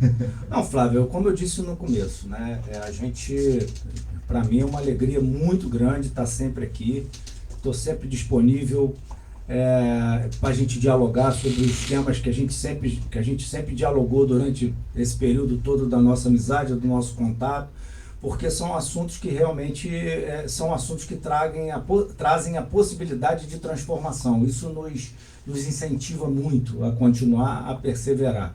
Evidentemente que é uma luta um pouco às vezes cansativa, às vezes a gente se desanima, mas contextualizando os que a gente vem conversando, vamos torcer muito que esse novo governo local esteja alinhado com essas necessidades, com essas demandas, né, que a gente possa agora, a partir de 2025, restabelecer alguns projetos que são projetos naturalmente voltados para o bem-estar da nossa cidade, da nossa população. Então, acho que a gente tem uma possibilidade de mudança agora muito grande. E fazer o convite para amanhã. Amanhã a gente vai fazer o podcast, vai ser ao vivo no meu canal do YouTube. Tá? São os direitos que você não sabia. É o seu nome mesmo? Como é que é esse canal no YouTube lá? Professor César Gomes. Tá? Meu canal do YouTube é Professor César Gomes. Eu vou estar lá junto com os doutores Roberto, doutora Rosane e doutor Lucas. Nós vamos trazer... E tem outros conteúdos lá, para a galera que quiser pesquisar? Já tem. O canal do YouTube tem vários conteúdos, tem coisa de oratória, o nosso curso de oratória que está lá no nosso link na bio do Instagram. E quem mandar aí um oi lá no Instagram, lá pelo direct, vai ganhar um e-book sobre oratória para entrevista de emprego, entrevistas de estágio, para você se desenvolver melhor nesse momento, que é um momento bastante tenso, para começar 2025 ou de emprego novo ou com o seu primeiro emprego aí, para você tocar seu ano de forma mais tranquila financeiramente. Antes de você finalizar a despedida, diz a minha amiga Eva o seguinte: vamos ter fé e confiança que o nosso prefeito vai mostrar trabalho e vai fazer o que ele tanto quis fazer por Rio Bonito. Rio Bonito vai ficar na história. Eu quero pegar esse otimismo aqui da minha amiga Eva e dizer que por vezes nos falta isso numa série de questões, né? A gente fica reclamando muito da vida, né? Choramingando, etc. E tal. A gente esquece. Isso até mentalmente é extremamente importante, né? Quando você leva a vida de uma maneira mais otimista, acreditando que as coisas poderão acontecer, e se não acontecer enquanto você estiver vivo, você fez parte da construção disso, né? De algo que pode acontecer lá na frente. A OAB antigamente funcionava ali no edifício Albernaz. E uma vez eu conversando com o seu Ataliba, o construtor ali, o empresário que construiu aquele prédio, acho que eu já te contei essa história. Ele disse que quando começou a construir aquele arranha-céu na época, né? Porque Rio Bonito só tinha casas menores e tal. Quando ele começou a construir, eu acho que um prédio de 5 pavimentos, não é isso? São 5 pavimentos. São 5 pavimentos. 4 andares mais o de cima, né? E ele diz que o saudoso Olívio Osório veio no jipe dele, entrou ali naquela rua da delegacia ali, parou ali na frente e falou: Tariba, você tá maluco, rapaz? Construindo um prédio desse tamanho no meio desse mato aí? Aí ele falou assim: mas por causa de que, seu Olívio? Rapaz, isso aqui tá muito longe de ser da cidade. Caramba. Aí ele falou: seu Olívio, não tô com pressa não, sendo da cidade eu vim pra cá, fica tranquilo. Não deu outra, né? Então, ou seja, era alguém que pensava de forma otimista. Né? Era alguém que pensava de forma otimista, era alguém que acreditava que as coisas iriam acontecer, que por mais que ele não tivesse. E o senhor Ataliba hoje não está aí, e o prédio está lá, servindo ao centro da cidade, né? E tal. Então, às vezes, César, também, eu acho que nos falta um pouco desse otimismo, né? De acreditar, a gente se deixa levar por ideologias, por questões de ordem pessoal mesmo, né? Isso não vai dar certo, e acho que seria melhor se nós fôssemos um pouco mais otimistas, né? Pode terminar a sua despedida, se quiser tocar nesse assunto também. Não, acho que é bom a gente terminar com essa reflexão que a nossa ouvinte trouxe para cá, de que de fato a gente tem que não só estar otimista, mas também estar disponível, estar à disposição da nossa cidade. Acho que isso é muito importante. Independentemente de você ter sido candidato, de você exercer um cargo hoje na prefeitura ou mesmo na Câmara Municipal, é importante que você possa estar disponível aí para você participar das reuniões dos conselhos municipais, das reuniões da própria Câmara, né? Participar, dialogar, estar junto, porque é importante. A gente, todo mundo que participa aqui, é interessante isso, né? Todo mundo que participa aqui, e isso aqui é um recorte da nossa sociedade, traz uma mensagem importante, né? Ou traz uma demanda, como trouxe o Amarildo, mas o próprio Amarildo lá na frente já trouxe a questão do meio ambiente. Daqui a pouco a gente traz uma mensagem de otimismo com a nova administração pública. A gente traz a mensagem da Ana Cristina, que fala sobre a importância dessa nossa conversa, desse nosso debate. Então todo mundo quer que dê certo, né? Não tem ninguém aqui torcendo contra. Então eu acho que a gente tem que pegar esses exemplos que a gente teve aqui hoje, desse recorte da comunidade, e disseminar, que é o trabalho que você faz aqui todo dia. Por isso, para mim, é uma grande satisfação, Flávio, poder contribuir dentro das minhas expectativas, dentro das minhas possibilidades, com essa sua grande missão. E você tem uma missão que desempenha aí todo dia por nós, e por isso fica aqui o meu agradecimento, minha admiração. Muito obrigado. Perfeito. Minha gente, muito obrigado aí a galera que está nos acompanhando. Agradecer o professor César Gomes de Sá também pela companhia aqui, por estar conosco nessa tarde de 20 de janeiro, né? E é isso, a gente vai ficando por aqui agradecendo você que está ligado aí na nossa programação. Que o Papai do Céu abençoe cada um rica e abundantemente, né? Obrigado aí pelo carinho, minha gente. A gente vai ficando por aqui e amanhã às 15 horas a gente volta com mais um programa Flávio Azevedo. Valeu! Obrigado, gente.